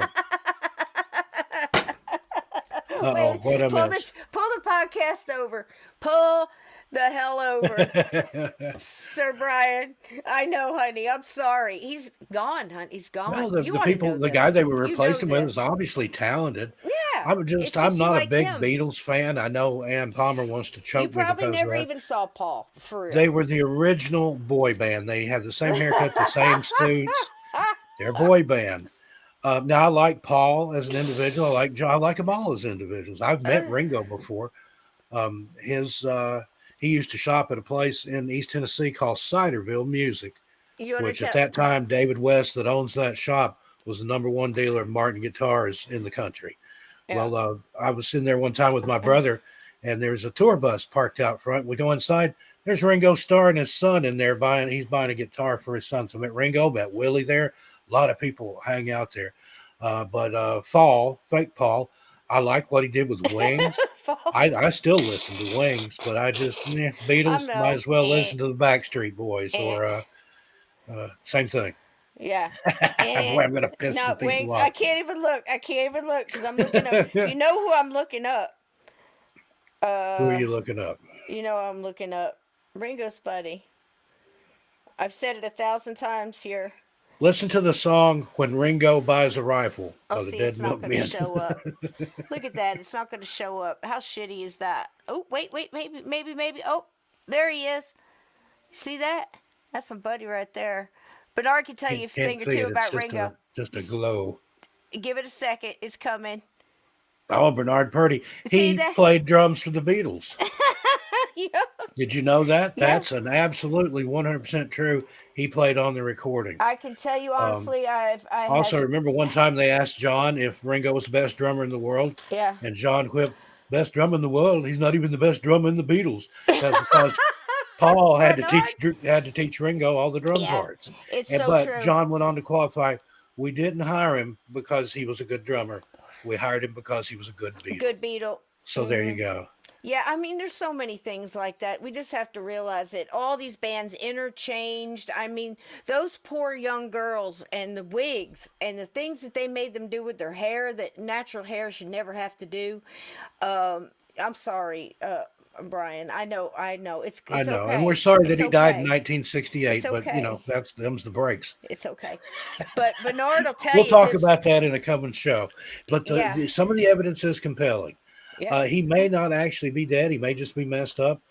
If you go, there's a It's hard video to on say. YouTube where they visit Paul's boyhood home, and the Monkeys were caretaker gold. The monkeys weren't that being they're played with talking shit either. to that lives in the house, he looks like an older Paul. I swear to just you got to watch that. Do a search so on funny. Paul boyhood home caretaker, and the resemblance is remarking. But he looks like he might have been in a car wreck. So that was the other story, that he didn't die, but he just messed himself up and couldn't play or sing anymore, so they replaced him. And another rumor that I've heard that when the Beatles toured some places back in the 60s, like in the Philippines, for example, that wasn't even the Beatles that played. It was four imposters that came out on stage. You couldn't hear them anyway because of the screams and stuff. Yeah, and you can So watch a lot nobody of the would have known the shows. difference. I mean, their stuff isn't even plugged in, and you've got one microphone, four people singing. It's just like an American bandstand. You know, Yeah. you can see, it doesn't mean Jefferson Airplane. I mean, there was wonderful musicians, wonderful music that they put out. I mean, I wish they had stuck with the airplane. I hated the Starship crap. But they had a good shtick going on. Grace, you know, you got to love her coming out in the cloak with the eyes and the demeanor, you know, and everything else. They played it. They all played Poor it. Grace. And, Have you seen her lately? Oh, She no, looks I don't terrible. want to. I don't want to. I She just looks I just terrible. want to remember people the way they were. It was such a great time. It Yeah. really was. I mean, you had to know we were in it. You had to know that half these people weren't making it out alive. You know what I mean? At least not. You know, there was just too much drugs and too much chance taken and too much. You know that living free it carries bruises. You know what I mean? But Yeah. we had a blast. I mean, we had bell bottoms and love beads and long hair and. You know, my God, and the music. Holy gee, the music, you know. And I think Yeah. it's funny because you remember listening to our parents sit around talking about, music of my generation, that was music. Your stuff is just noise. Every generation has said that, I think. But I never thought I'd be here at this age looking back and go, we had the best music. You know, Yeah, it's the and we times. really did. Yeah. And I hate yeah. that. I was dialing around the radio one time and finally found a station. They were playing like, Flock of Seagulls or something my like that. God, Like and finally a good Iris. station, some modern synth wave, new wave rock here. And then it's like, you're listening to Portland's oldies, number Z103. And I'm like, that's It not was, man. oldies. But it is. That's 40 years ago. Holy So shit, yeah. Yeah. Classic rock. I loved how they slid it in with the classic rock stuff, and you'd hear all the arguments, what people were talking about, and they'll throw you Led Zeppelin lyrics or something about the Gollum and, all this other stuff. It's like, and Brian we Bowden, get I it, we get agree. it. Yeah. If Chapman had aimed just a little to the left, Yeah. they'd have his statue out there in Strawberry Fields. And Grace Slick did rock. She absolutely did. It's like watching Heart then and Heart now. It's just, there's some bands where it seems sad to see them up there playing, and then some will blow your socks off. I saw Foreigner not too long ago. I mean, rocking. Yeah, and there's some that tore it still up. can Absolutely tore it up. put it But away. and I'd go see ADC if they were laying down in bed in the ICU. I swear to God, they Yeah, probably I've have seen black them sheets. before. Can you picture it? You talk about an energy. Oh But my God, Stevie Angus. Nicks is Oh going to my be God. out here in I think it's June. I'm going to go see her. She's Oh like my God. 73 years Yeah. old, but Yeah. every guy my age was in Landslide. love with Stevie Nicks, like Yep. from Yep. about Love her. 75, 76, 77, around She in had there. a thing She going was on just, too. she was it, and then Rhiannon and all the spooky, The witchy spooky, stuff. witchy Yeah, all stuff. the Yep. all the that. weird boys like Yep. me, the people that were into the darker stuff. Mhm. Stevie Nicks Just- was something else. That's just under a spell, baby. You're just under the spell. I mean, they all had it. Some of the girls. We were all put under the spell of the young teen idols in Tiger Beat magazine and Sweet 16 and all this other kind of crap, And that's another thing. Ringo had that one, and I know it was a cover somebody did it before him, I think, in the late 50s. But you're 16, you're beautiful in your mind. Yeah. And he was that what? gets you put in jail Was these days. 50 years old when he was singing that shit. You know, I was just like, it says, "Oh, it's okay, he's a Beatle." No, it's not. You know, that's Yeah, for a that young was kid that was his to sing. Yeah. one Creepy. of the Rolling Stones was dating Mm-hmm. a girl that was like 13 or 14 when he was probably in his 40s or 50s. Steven And the Tyler girl's bought a mother said, 13-year-old. he's a Rolling Stone, dear. He can have whatever he wants. And then same with Jimmy Page. God He help us. dated like a 13-year-old girl when he was way up Steven there. Tyler bought a 13-year-old, handed her parents money, and took her off. Yeah, they You could they gave research her that. custody Fact check of me. they gave her custody of her to him. They made him her legal guardian, Yep, so that fact way he check. could take her across state lines. check That's a that. true story. Yep. But I'll tell you what, I've sat Chuck at many Berry a was dinner another one. table Took with. teenage girl across state lines. Who? They put him in jail for violating the Mann Oh Act. yeah, oh yeah. Who was the Jerry piano Lee player? Lewis Yep. got in a lot of trouble. He His was cousin, poised to be bigger than Elvis, but he married his 13-year-old cousin. 13-year-old cousin. Yeah, so. There you But go. he's from We got Louisiana, them so all there night you long, go. pedos. Yep, pedos. And you know what? Just for the fact of the matter, most of the King Henry's wives, except for one, she was a widow. She was probably 18 and a widow. Don't quote me on that. I'm not sure. But most of them were like 15, 16 years old. Yeah, You and that's know? just like my great grandma. She got married at 13 to a guy that 13? was in his late 20s, like 27, 28. That's just what they did back then. He was established. He was like Yep. landed gentry at that point. He had a farm. He had money. He wanted a bunch of children. That's what you did. You went out and 13. found a young girl that could give Yep. you lots and lots and lots of children. Yep. Now that was my great grandmother. Pocahontas. My grandmother, her daughter would. Let me get this straight. That was my Yeah. great grandmother. Yeah. Then my grandmother, she got married at like 16 or 17. Yep. Bore my grandfather 10 kids, and their reasoning was they had a dairy farm. Hey, that's free farmhands. Yep. Had Yep. 9 boys and 1 girl. My mother was the girl, so I couldn't get by with anything. She knew every trick that a boy could pull because having all those brothers. But that was just the way you did it. If you were going to till the land and work the soil and raise cattle and stuff like that, you wanted all the free farmhands you could get. And all the milk. Yep. You know, and I think you quietly slid us back into knockers somehow. I'm not really sure how you did that, Steve, but okay, there we are. Yeah, Or and am I Palmer's reading talking it about wrong? some of the stuff Chuck Berry was up to. He Yeah. had a little nightclub So did Errol restaurant in Wentzville, and had cameras installed in the bathroom, holes drilled in there where he could peep. All kinds of nasty stuff. I won't tell you what all he was into, but if you want to Google it, Google I met it. the man. It will stun. I'm He was glad I nice didn't to- get close enough to smell his breath. Is all I can say. Oh, God help us. I'll tell you what, he had the biggest hands I've ever seen. The biggest hand. And I'll tell you what, my His head was big gynecologist. too. When I met him, his head was like the size of 2 people's heads. He was tall. He showed up at exit 98. I was working on the turnpike at a rest stop. I was probably 13. And you know what? As a matter of fact, I think I was. And I was working the register. And it was one of those places you went through, you grabbed a tray, and and you went through and you picked the food you wanted. You paid like 30-something cents for corn and a scoop of mashed potatoes and gravy. Gravy was extra, and piece by piece, So you go down and you go through, and he's coming through, had 2 trays. And he's grabbing things with his hands, and I'm going, good Lord, look at the size of the hands on that man. I didn't realize it was Chuck Berry till he was in front of me, and he's tall. And his manager was a short little bald guy in a suit that was way too small for him, and just talk faster and more than I do. I swear to God, imagine that. And it was something. He was nice to me, though. I just thought it was funny how he couldn't fit in a booth. His legs come way out into the aisle because he was so tall.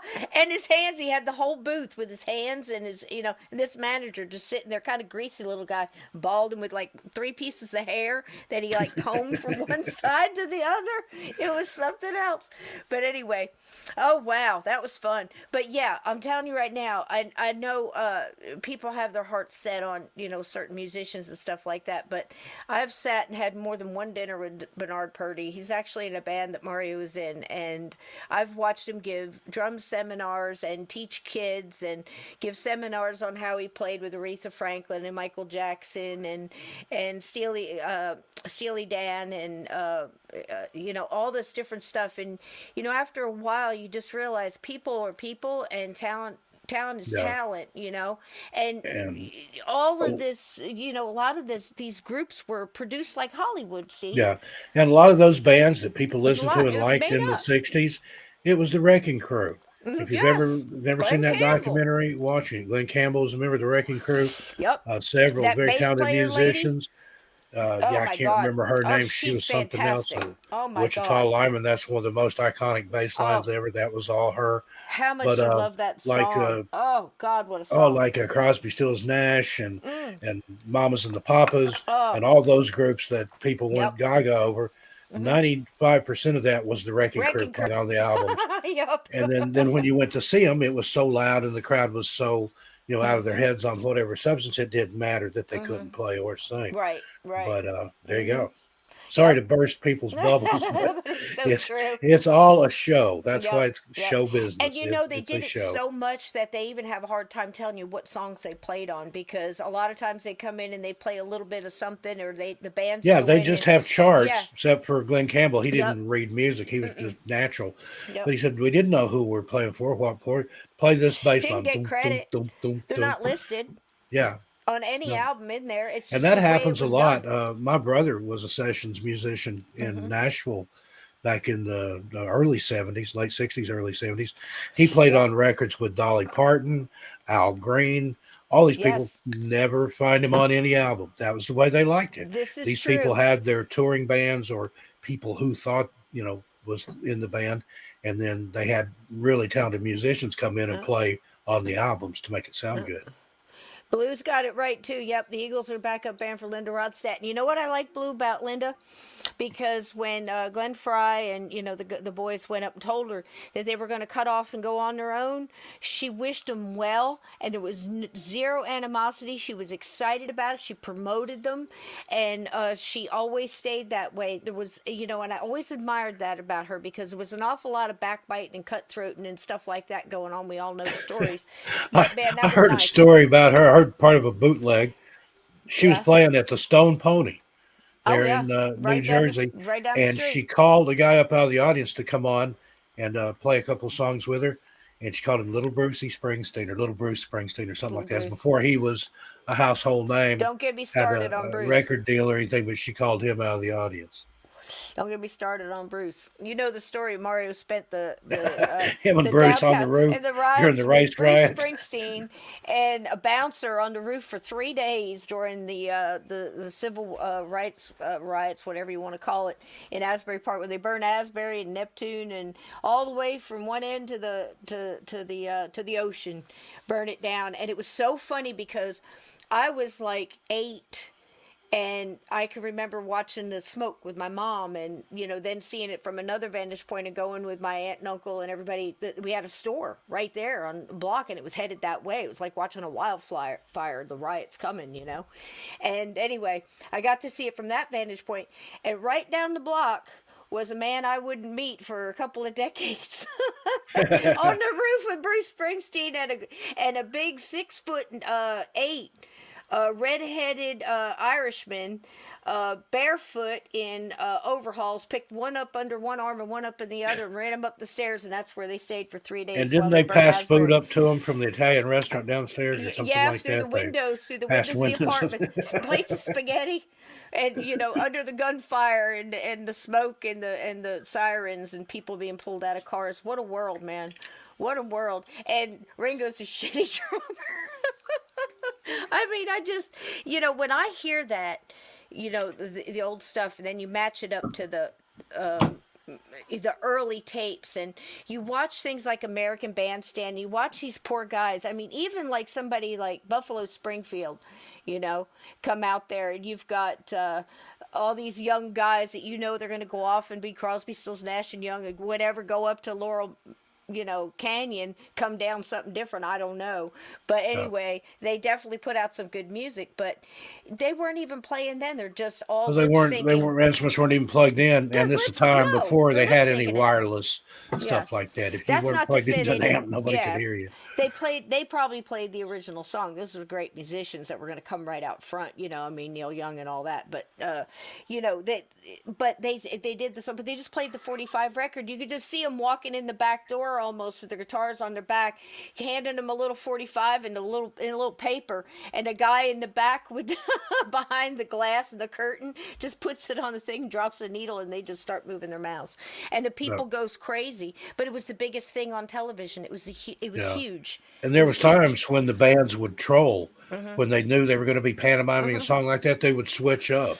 Yep. And like the guitar player would be on the drums, the bass player would be on the guitar, the lead singer would be playing bass, and the guy that was singing in the microphone or appeared to be wasn't the guy that sang at all. So it's so much fun, and one of the best I've ever seen of that. If you want to laugh, I send Sir Bowden these things all the time. Oh yeah, the band, absolutely great band was the band, and I was amazed that they had picked that and got away with it. It was just amazing. I just thought, well, how long did they spend picking that name? But it's still the coolest name, the band. We're the band. There you go. Yeah. It's like when I was in a punk band, we were going to call Wait. it Free Beer. And we thought, hey, we'll pack out to every place we play. Yeah. First place we went to, we gave the guy our demo tape, and he's like, you guys are good, but there's no way in hell I'm going to put Free Beer on the marquee. He's like, those a-holes get in here. Yeah, you'll fill up the place, but when they find out Free Beer is the name of the band, they'll tear this place down. Yeah, it probably happened to Bare Naked Ladies, too. Yeah, they got away with it. But, Free beer and hot wings. Oh my God. Free beer and bare naked ladies tonight. Bare naked live, ladies tonight.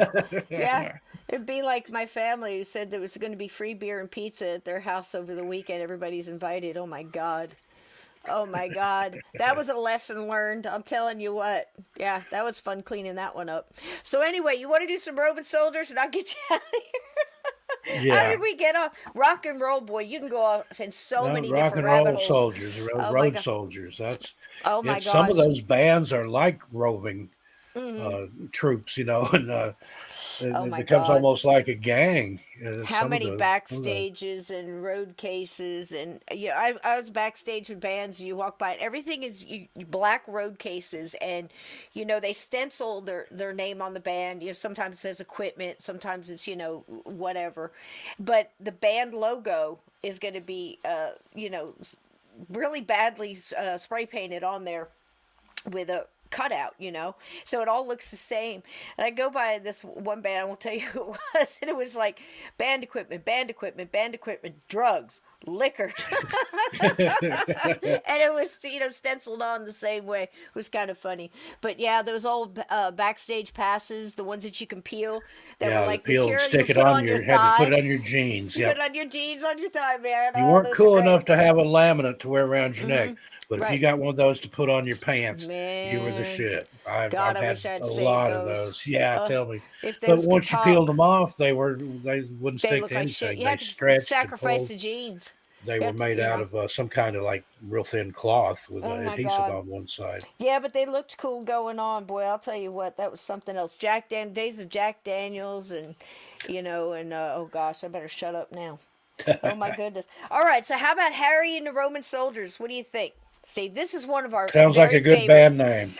Oh my God. So Harry and the Roman Soldiers. Yep, Tonight on the Ed Sullivan Show. I got so lucky. They're going to play here tonight, and this is like the best video. I'm so excited to show this to you guys. This is going to be great. This is going to take us out in royalty, in a royal way. How apropos for haunted castles, right? Indeed. So I got so lucky. Now there's this wonderful gentleman. I'll tell you about Harry Martindale in just a second.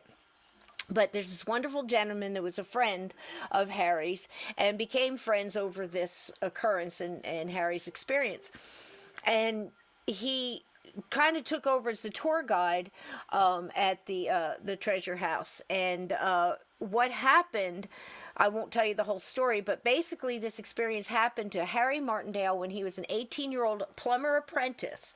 And he's just sat down to do a job and minding his own business in this great big place. And, you know, if you've ever worked in construction, you know, you just go where you're told and put the ladder up and what tools do I need, you know. So he's down there doing his thing. And this wonderful thing happens, and from what I gather from all the people talking about him and the articles I've read and listened to the speeches he's done about it, was a very humble man, became a police officer, very much loved in his community, and never changed his story, and never took a dime or a penny for telling his story or for giving any lectures or anything like that on it, which he was reluctant to do because, as I said, he was a very humble man. He was just a good guy. And you know, I can understand why he'd be friends with this guy that you're going to see tonight, because he tells the story like I've never heard it before, and I was so lucky to come across it now. He says himself, and I quote, "If you want to hear me tell this story, it's not hard to find." He says, just Google Harry Martindale, and you'll see my face, because I allow people to record this, and it goes everywhere. So we're lucky tonight to have him tell you this story, and I think this is one of the ghost stories from beginning to end. Don't get hung up on whether you think it's a replay, a loop, or an imprint.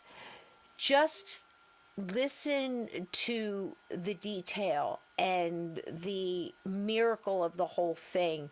And what would you do if you were Harry? And how would you have reacted to something like this? And then at the end, it is one of those stories that has very much like our bagpiper, whose story waited to be told for almost, century. And it comes through that the skeleton is found with no hands. And he doesn't even have a name, but he's not forgotten. So this is kind of cool. Indeed. So here we go. Harry and the Romans. I hope you guys enjoy this. This is kick-ass. Watch. Oops, wrong one. Sorry. Not kick-ass. Hold on. Now I gotta find it. It's here. It's here. Yep. Got him. Here we go. One more time. Enjoy. Oh, shoot! What's that one again? Hold on. Bear with me. Here we go. This song is amazing. Turn it up, guys.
I like that music. Isn't that awesome?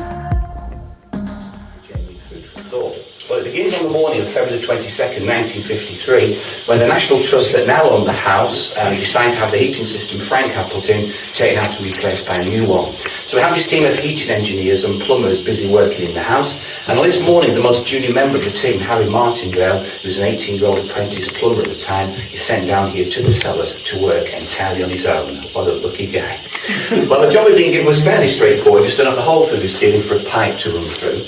Harry brings with him a set of ladders, and when he gets to this point in the cellar floor, he notices a sort of excavation trench has been dug down, much lower down this existing level, and although Harry didn't know it at the time, it had actually exposed a stretch of the Roman road that passes, or one of them, that passes beneath the treasurer's house. It had been investigated at that time. But Harry just saw this as a nice, safe, suitable place, to put his ladders. So he puts the feet of the ladders in the trench, leans his ladders up against the wall, climbs up the ladders, and he gets busy working. Well, he's been working for 5-6 hours or so without any problems when he starts to hear a strange sound. It was a musical sort of sound, so he thinks to himself, it's just probably one of my friends playing a radio higher up the house. But of course he's totally wrong. The sound started to get louder and louder and closer to him up the ladder. And he also notices, although it is a musical sound that he's listening to, it's not a song or a tune that's being played, it's the same single note over and over again. Rather things like somebody blowing into a horn or a trumpet maybe. Well, he still tries to ignore it. The sound gets so loud, he's definitely coming from the cellars, but yet here he is entirely on his own. In fact, it's coming from this very part of the wall here. He's up the ladder there, he glances down to look at the source of the sound, and suddenly, out from the solid wall steps the figure of a Roman soldier, wearing a helmet with plumed feathers down the back, wearing full military uniform. As the soldier steps from the wall, though, Harry notices something very, very peculiar. The soldier can only be seen from his knees upwards. But then when the soldier steps down into the trench, i.e. onto the Roman road, you can see the entire figure. Well, Harry's so amazed by this, he leans back too far and he topples off his ladder. But he picks himself up and he goes to hide as best he can in that far corner of the cellar over there, and he crouches down, makes himself as small as he can, just in case the soldier means him some harm. But the soldier totally ignores him, marches across the cellar floor, disappears through the solid wall in that area there. Well, Harry thinks about escaping, of course, but he can't. More sounds are coming out of the wall, this time the sound of a horse's hoots. And what emerged next was an absolutely massive horse. On top of the horse was a rather proud-looking Roman soldier, and he had a circular shield over his left arm. As the horse comes out of the wall, that also couldn't be seen entirely, but then when the horse puts its hoofs into the trench that's been dug, he can see right down to the bottom of its legs. And he said what was a bit unusual about this particular horse was it had very bushy, feathery fettlocks around here. He said it was more like a cart horse, than a normal standard type of horse. Well, the soldier sitting on top of the horse totally ignores Harry, quivering and shaking in the corner there, follows his friend across the cellar floor. He and the horse go through the solid wall. Harry's just about to think of escaping again, but he can't. More noises are coming out of the wall. This time we've got footsteps, marching footsteps. What begins to come out next is the beginning of a whole column of soldiers marching in pairs. Harry counted about 18 to 20 in the actual column itself. All of the soldiers stepping out of the wall, only visible from the knees upwards. Once they're into the trench, you can see right down to the bottom of their feet. And he said all of these soldiers, you can now see, were wearing open-toed leather sandals, and they had leather strappings around the lower part of the legs just up to the knees there. The first of the pair at the head of the column, the soldier on the left-hand side, he was carrying a large stretch wind instrument, possibly the sound he'd heard earlier on. They all start to march across the floor. Well, Harry said he was so close to these soldiers crouched in the corner, he could actually hear them talking to each other, but they weren't speaking a language that he could understand at all. Well, later he gave a very, very detailed description of them. He said they were smallish figures, all wearing military uniforms, and this consisted of leather jackets on the top part of the body, and then beneath that, Harry said they were wearing, well, he called them funny little skirts. Tunics, of course, weren't they, coming down to just above the knee, and he said they were all green in colour.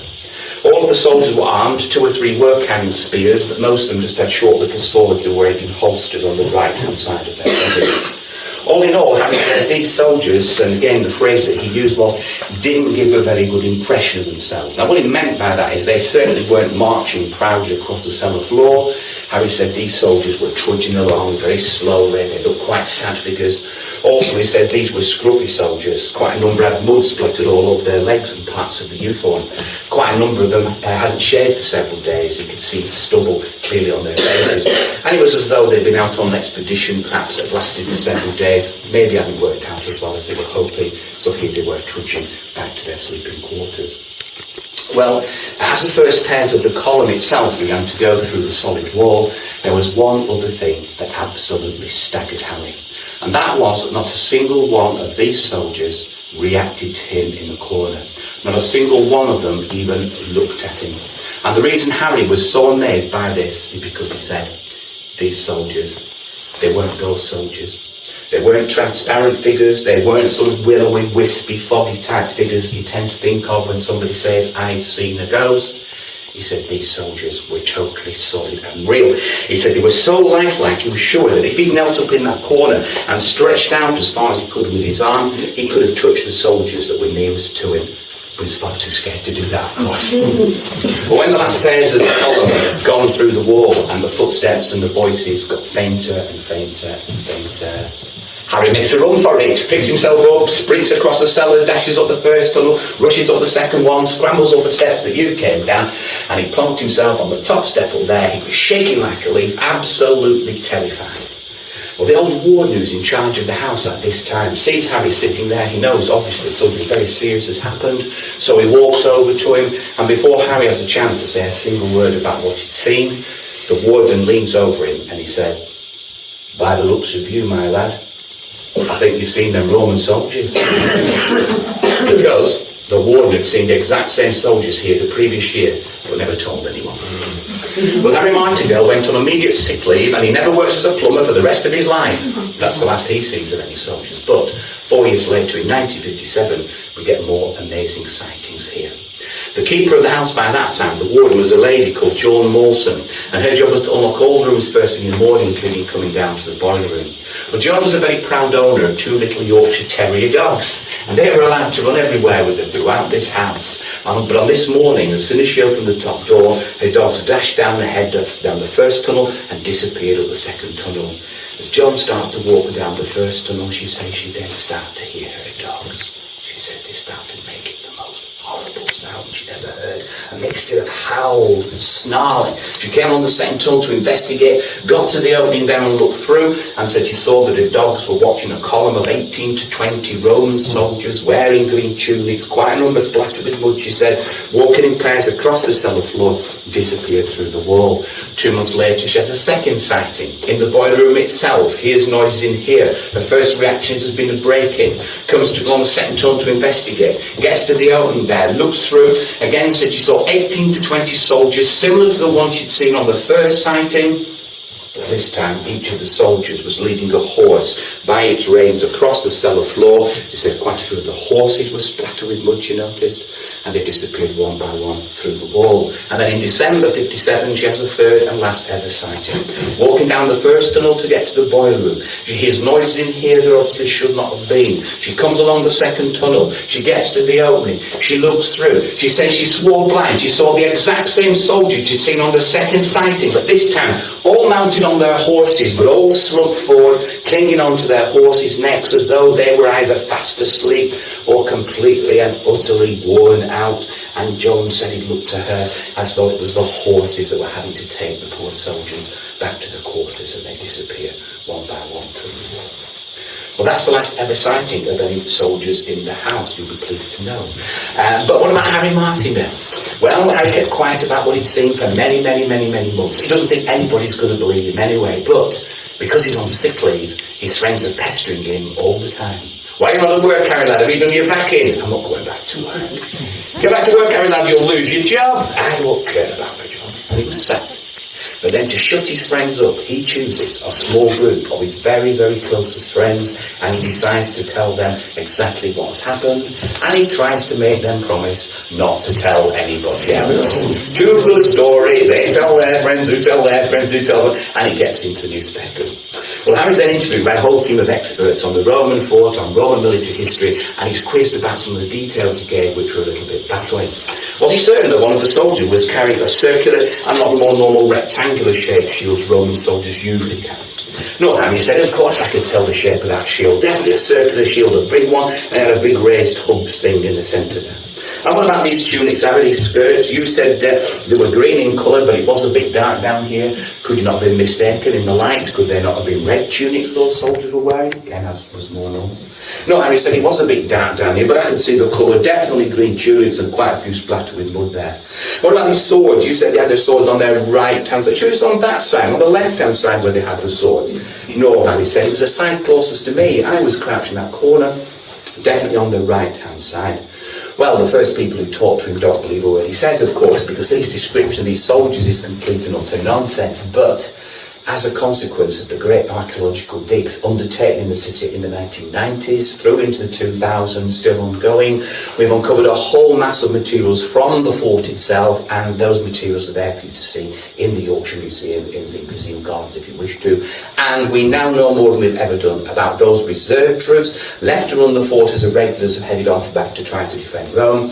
It turns out that those soldiers in the fort at that time were always issued with circular, not rectangular shields. They wore green, not red tunics, and they carried their swords in what were known as scabbards on the right-hand side of their bodies, with them to use as dagger-type weapons. So lots of the subsequent evidence backs up Harry's story. Now, instead of having never worked as a plumber again, in fact, he became, he had an 8-month nervous breakdown, and then when he got himself back together, he joined the Royal Air Force, and he saw some active service in Aden and Cyprus during the late 1950s, early 60s. He then left the RAF and became a police officer, and he served until his retirement here in the city. He's now 78 years of age, and of course next year will be the 60th anniversary of what happened. We're hoping to make quite a fuss of Harry next year, and even hoping to try to persuade him to come down here to lead some tours, possibly to raise money for a charity of his choice. But he doesn't know this yet, because we've not told him, but it's in the plans, and interestingly, just before I come to an end now, interestingly, Harry's given hundreds and hundreds of interviews to the world's media, because it's an internationally known story. He hasn't changed a single detail about what he said he saw. Also, quite interestingly, he's deliberately chosen not to take a single penny for any of the interviews he's given, or any of the articles that he's helped writers to write about his stories. So he's certainly not in this for the money. To finish, for me, the most intriguing thing about Harry's story is that if he had wanted to invent a story of seeing a load of Roman soldiers down here, be believed right from the very word go, maybe cashed in on his story if he wanted to, then in order for him to be believed, the descriptions of the soldiers that he would have given would have matched the pictures of traditional Roman soldiers he'd have seen at school as a young boy, but instead the descriptions that he comes out with were totally unbelievable at the time he gave them, remained unbelievable for many years, and it's only fairly recently that those descriptions now make sense, and that's what we think makes Harry's whole story just that little bit interesting. Very good.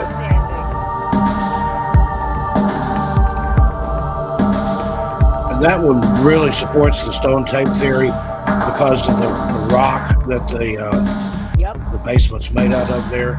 And they also talked about why they were on the level that they were on. Apparently when they researched farther back, they found that that was the level of the road to go through there. And then over time, it had been built over to the house.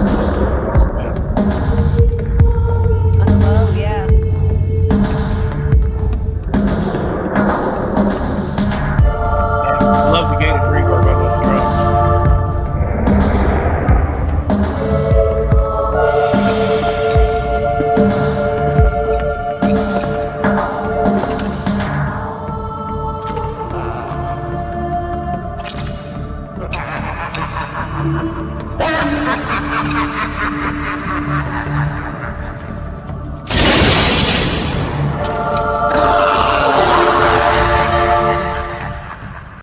That's awesome.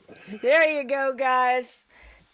Haunted castles. And I don't think we could have done better than that. Was not the best retelling of that story you've ever heard? That was good stuff. And very detailed. I've never heard that much detail before. Wow. Amazing. Like you were saying, the road, when they dug down, they found the road was lower, and that's why.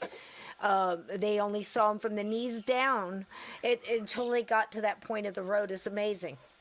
Yep. Right?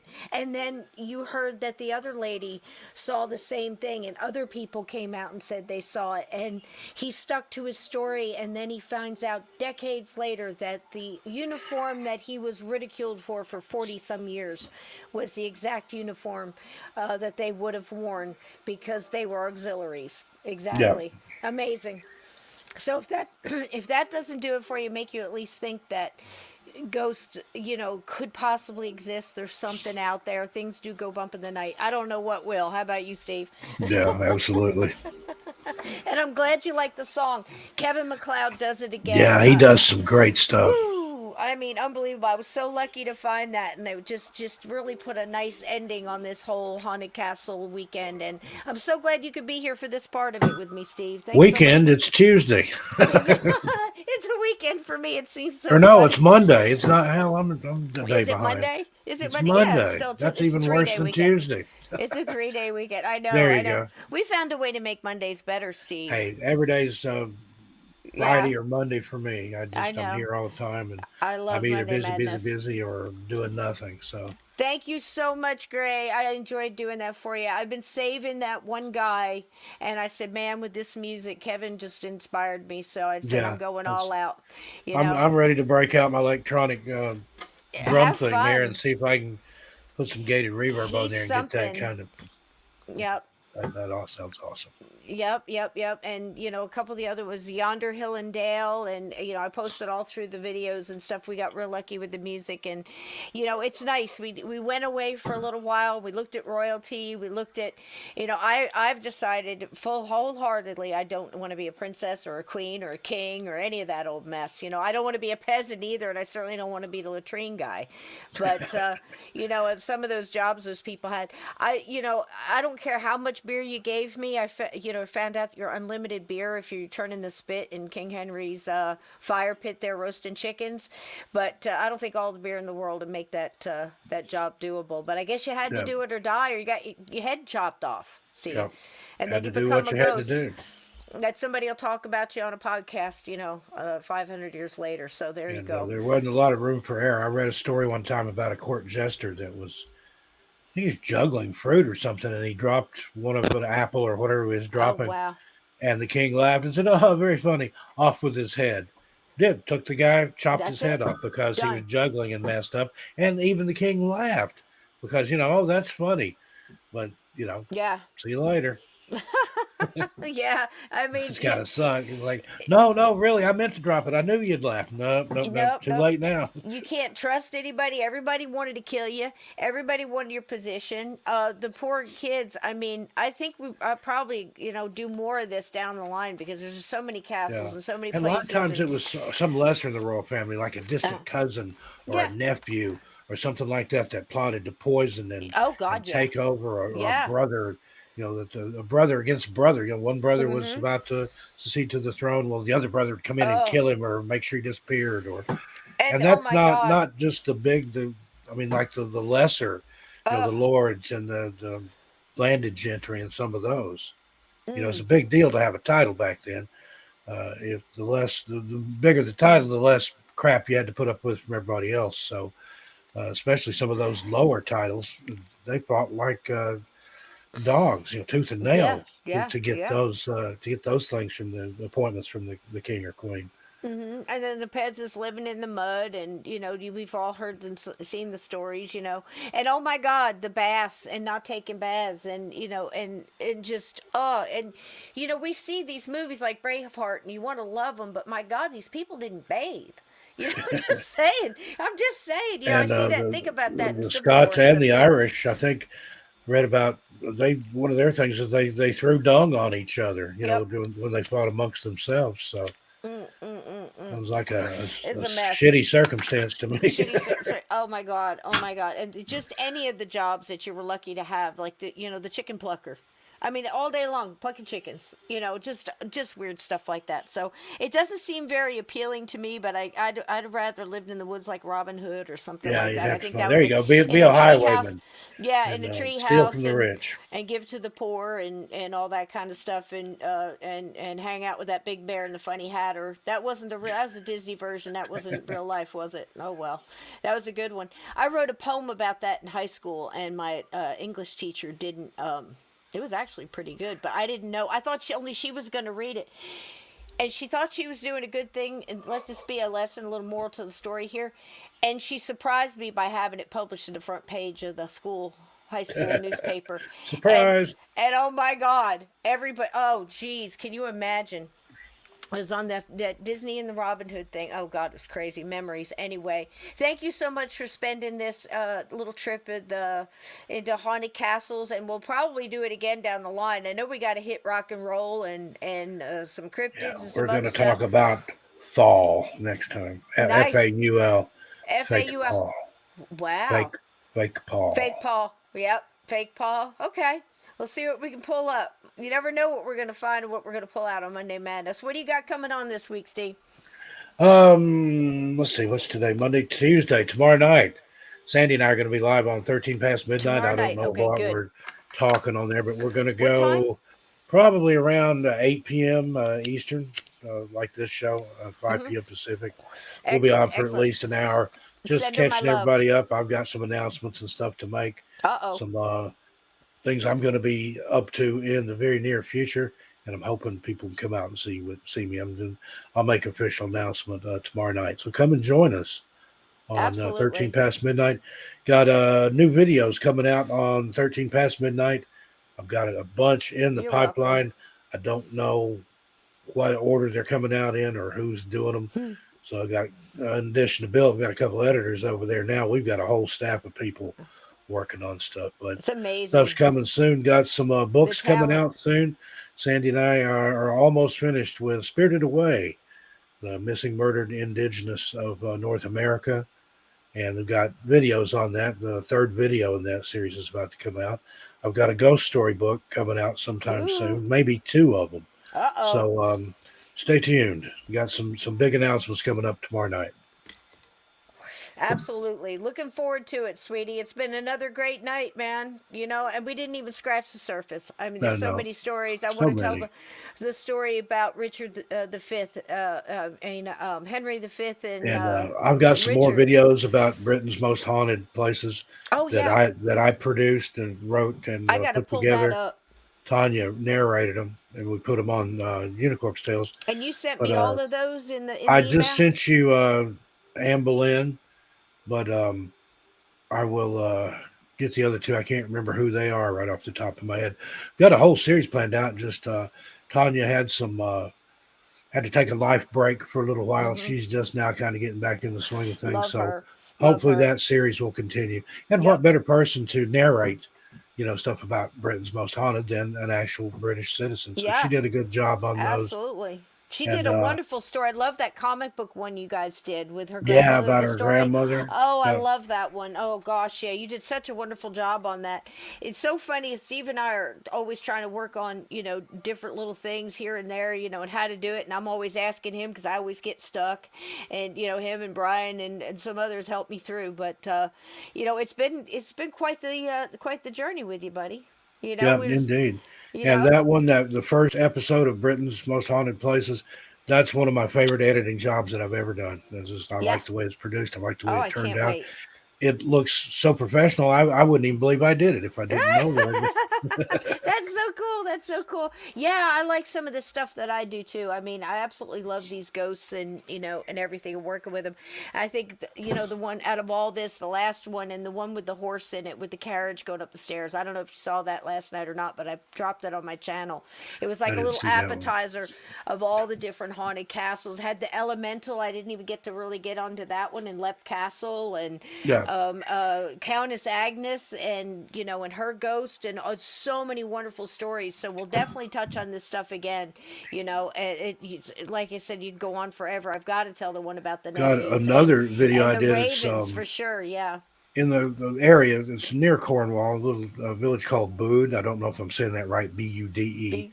But that's where the British Museum of Witchcraft and Magic is.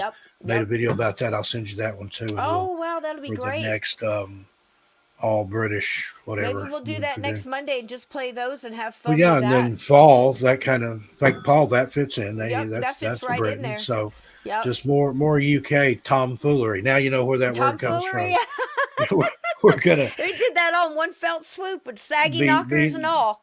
Be nice, or we'll send you to the swamp, to the quicksand. Yeah. That's just what I know about that quicksand. We grew up scared the with shit a out fear, of me. a totally irrational fear at the time, but you didn't Absolutely. know that when you're a kid. I believed in quicksand. Scared to death of it. Daniel Boone, Mingo, all those guys on TV, the riflemen, Gunsmoke, they're always getting in the quicksand, and just luckily somebody come along, get them out to the last minute. You'll be right up to their chin, and you're waiting for them to go under, then they pull them out. With the stick. You know, that little ghosty guy is definitely coming back, sweetie. Thank you so much for noticing. Yeah, I'm going to absolutely use him again. It took me a long time to get all that together. So, yeah, I'll put him on the ends. That's why I like to do little ends and beginnings on stuff, because it gives me something to do. Keeps my head in a space, you know, all week. I'll tell you what, I've been up to my my eyeballs in Henry VIII and all these other. I mean, I've watched... and I didn't want to play it here because who wants to see it, you know, God. But just to understand some of these women, because I definitely want to do a thing on them. But, you know, watched like Jane Eyre and what happened to her. And, you know, Anne Boleyn and just so many different ones and how they actually acted. I mean, one of them actually had the block brought into her cell, so she could practice putting her head on it, so she could keep herself together as she walked to the... Are you freaking kidding me? You know? I mean, this was just, you know, it's heartbreaking watching this stuff. Now, that's dedication. We're still talking about it for, you know, forever. Well, look at how our poor bagpiper, he was all, you know, brave and, you know, and everything else. And I really believe that most people were kind of, you know, were like that. I mean, I know I hear a lot of Native American stories right before they get hung, you know, and witches that got burned and, you know, people that were accused of being witches and weren't, and, you know, all this other stuff. But there is something about that, like the one man that was killed in Salem, where they did the board and they did the crushing, pressing with the stones, and he just kept saying more weight, more weight, more weight, and all he they wanted to had get it to over do, with. He was in agony at that point because it took like 3 days to kill him. Oh my God, yeah. And the whole time, all he had to do was denounce his religion and his faith, and he wouldn't do it. And none of them did. And it's just amazing. But I think if he had done that, if he'd confessed to being a witch, then they would have burned him alive. So they would have just killed him. Screwed either way. If you drowned, you were innocent, but if you floated, you were a witch. I mean, you were set up from all these horrible things we did to innocent people, and the guilty and over run the free smallest thing. Down the streets. He farted. He must be a witch, you know. Oh my God! And the guilty run free down the streets like they're on fire, and we're not even supposed to put them out. I just don't understand it now. This whole thing is going bass backwards and hornswoggled. I swear to God, we've been hoodwinked, bamboozled. There's a lot of modern day witch hunts going on. I'm telling you. I'm telling you, all you have to do is read the news. Oh my God, ain't it something? Ain't it something? I'll tell you what. And I wonder if people will look back, 200 years from now, and look at say, this damn, time. those people were crazy in the beginning of the 21st century. I'm telling you, man. Just like in Salem when they burned the witches alive. Look what they did to these people. Oh my God. Oh my God. Yep. And we're looking back at stuff, and most of the stuff we pull up is like innocent people or just soldiers coming back from the long walk, the long march and all this other stuff. It's crazy. But anyway, crazy times, crazy people, crazy us. Well, at least we're here trying to keep a sanity and keep each other above our heads above water here. So I'm glad you all enjoyed that. It's been an absolute thrill this weekend. Can't wait till next week. It was a great show tonight, and the one last night was good. I didn't get to watch the whole thing, but what I saw was just exceptional as always. But thanks everybody for being here. Thanks to my crew. Thanks to your great gatekeepers. It's easy for you to say. And other assorted hangers-on, new people. Don't forget to like, subscribe, and share. Oh, please do. Please share it out. Cisco and I do this every Monday night. She does some other nights too, Sunday, and just you go Sunday. Live any other night? Just Sunday. Just okay, Sunday now, yeah. Sunday, Monday. Your date book should be full, and then right now we're doing 13 past midnight on Tuesdays. We did every night, or I did for 370 something nights in a row without fail. And then I think Sandy was with me probably 100 of those nights, and we need a break, so we didn't do anything for several weeks, and then now we're kind of easing back into it. Still won't be every night, at least not anytime soon. You got to work all the other around it. stuff we've got going on. Yeah, it's a lot of work. It's a lot of work. I got so lucky this week. This was my whole week looking this stuff up, because I mean, I watched, I can't tell you how many videos just to get little pieces and stuff, to try to put together, and then you get it. So I mean, it does take a while, but it's so much. Chris Jarvis, hope you feel better, buddy. Absolutely. And again, love, light out there to everybody hurting tonight. Laura's and if anybody hears anything about PETA, let us know. Please let us know. And I'm going to take us out with the last piece of this last one. Darkness is coming, guys. You got to keep those lights on. Keep those big fat candles lit. Eat the good cookie, which I've been doing a lot of right here. That'd be the edibles that you're and talking make sure. about. No, actually, no. They're just real Pepperidge Farm good. cookies. Okay. They're just really good. But that's it. And just take care of each other and try to keep your little light burning wherever you are, because it definitely knocks out all that darkness, don't it, Absolutely. Steve? So I like to say, be good to yourselves and each other. And I'll see you a little farther on down the trail. Thanks, everybody. Enjoy the journey. Love you guys. Good night.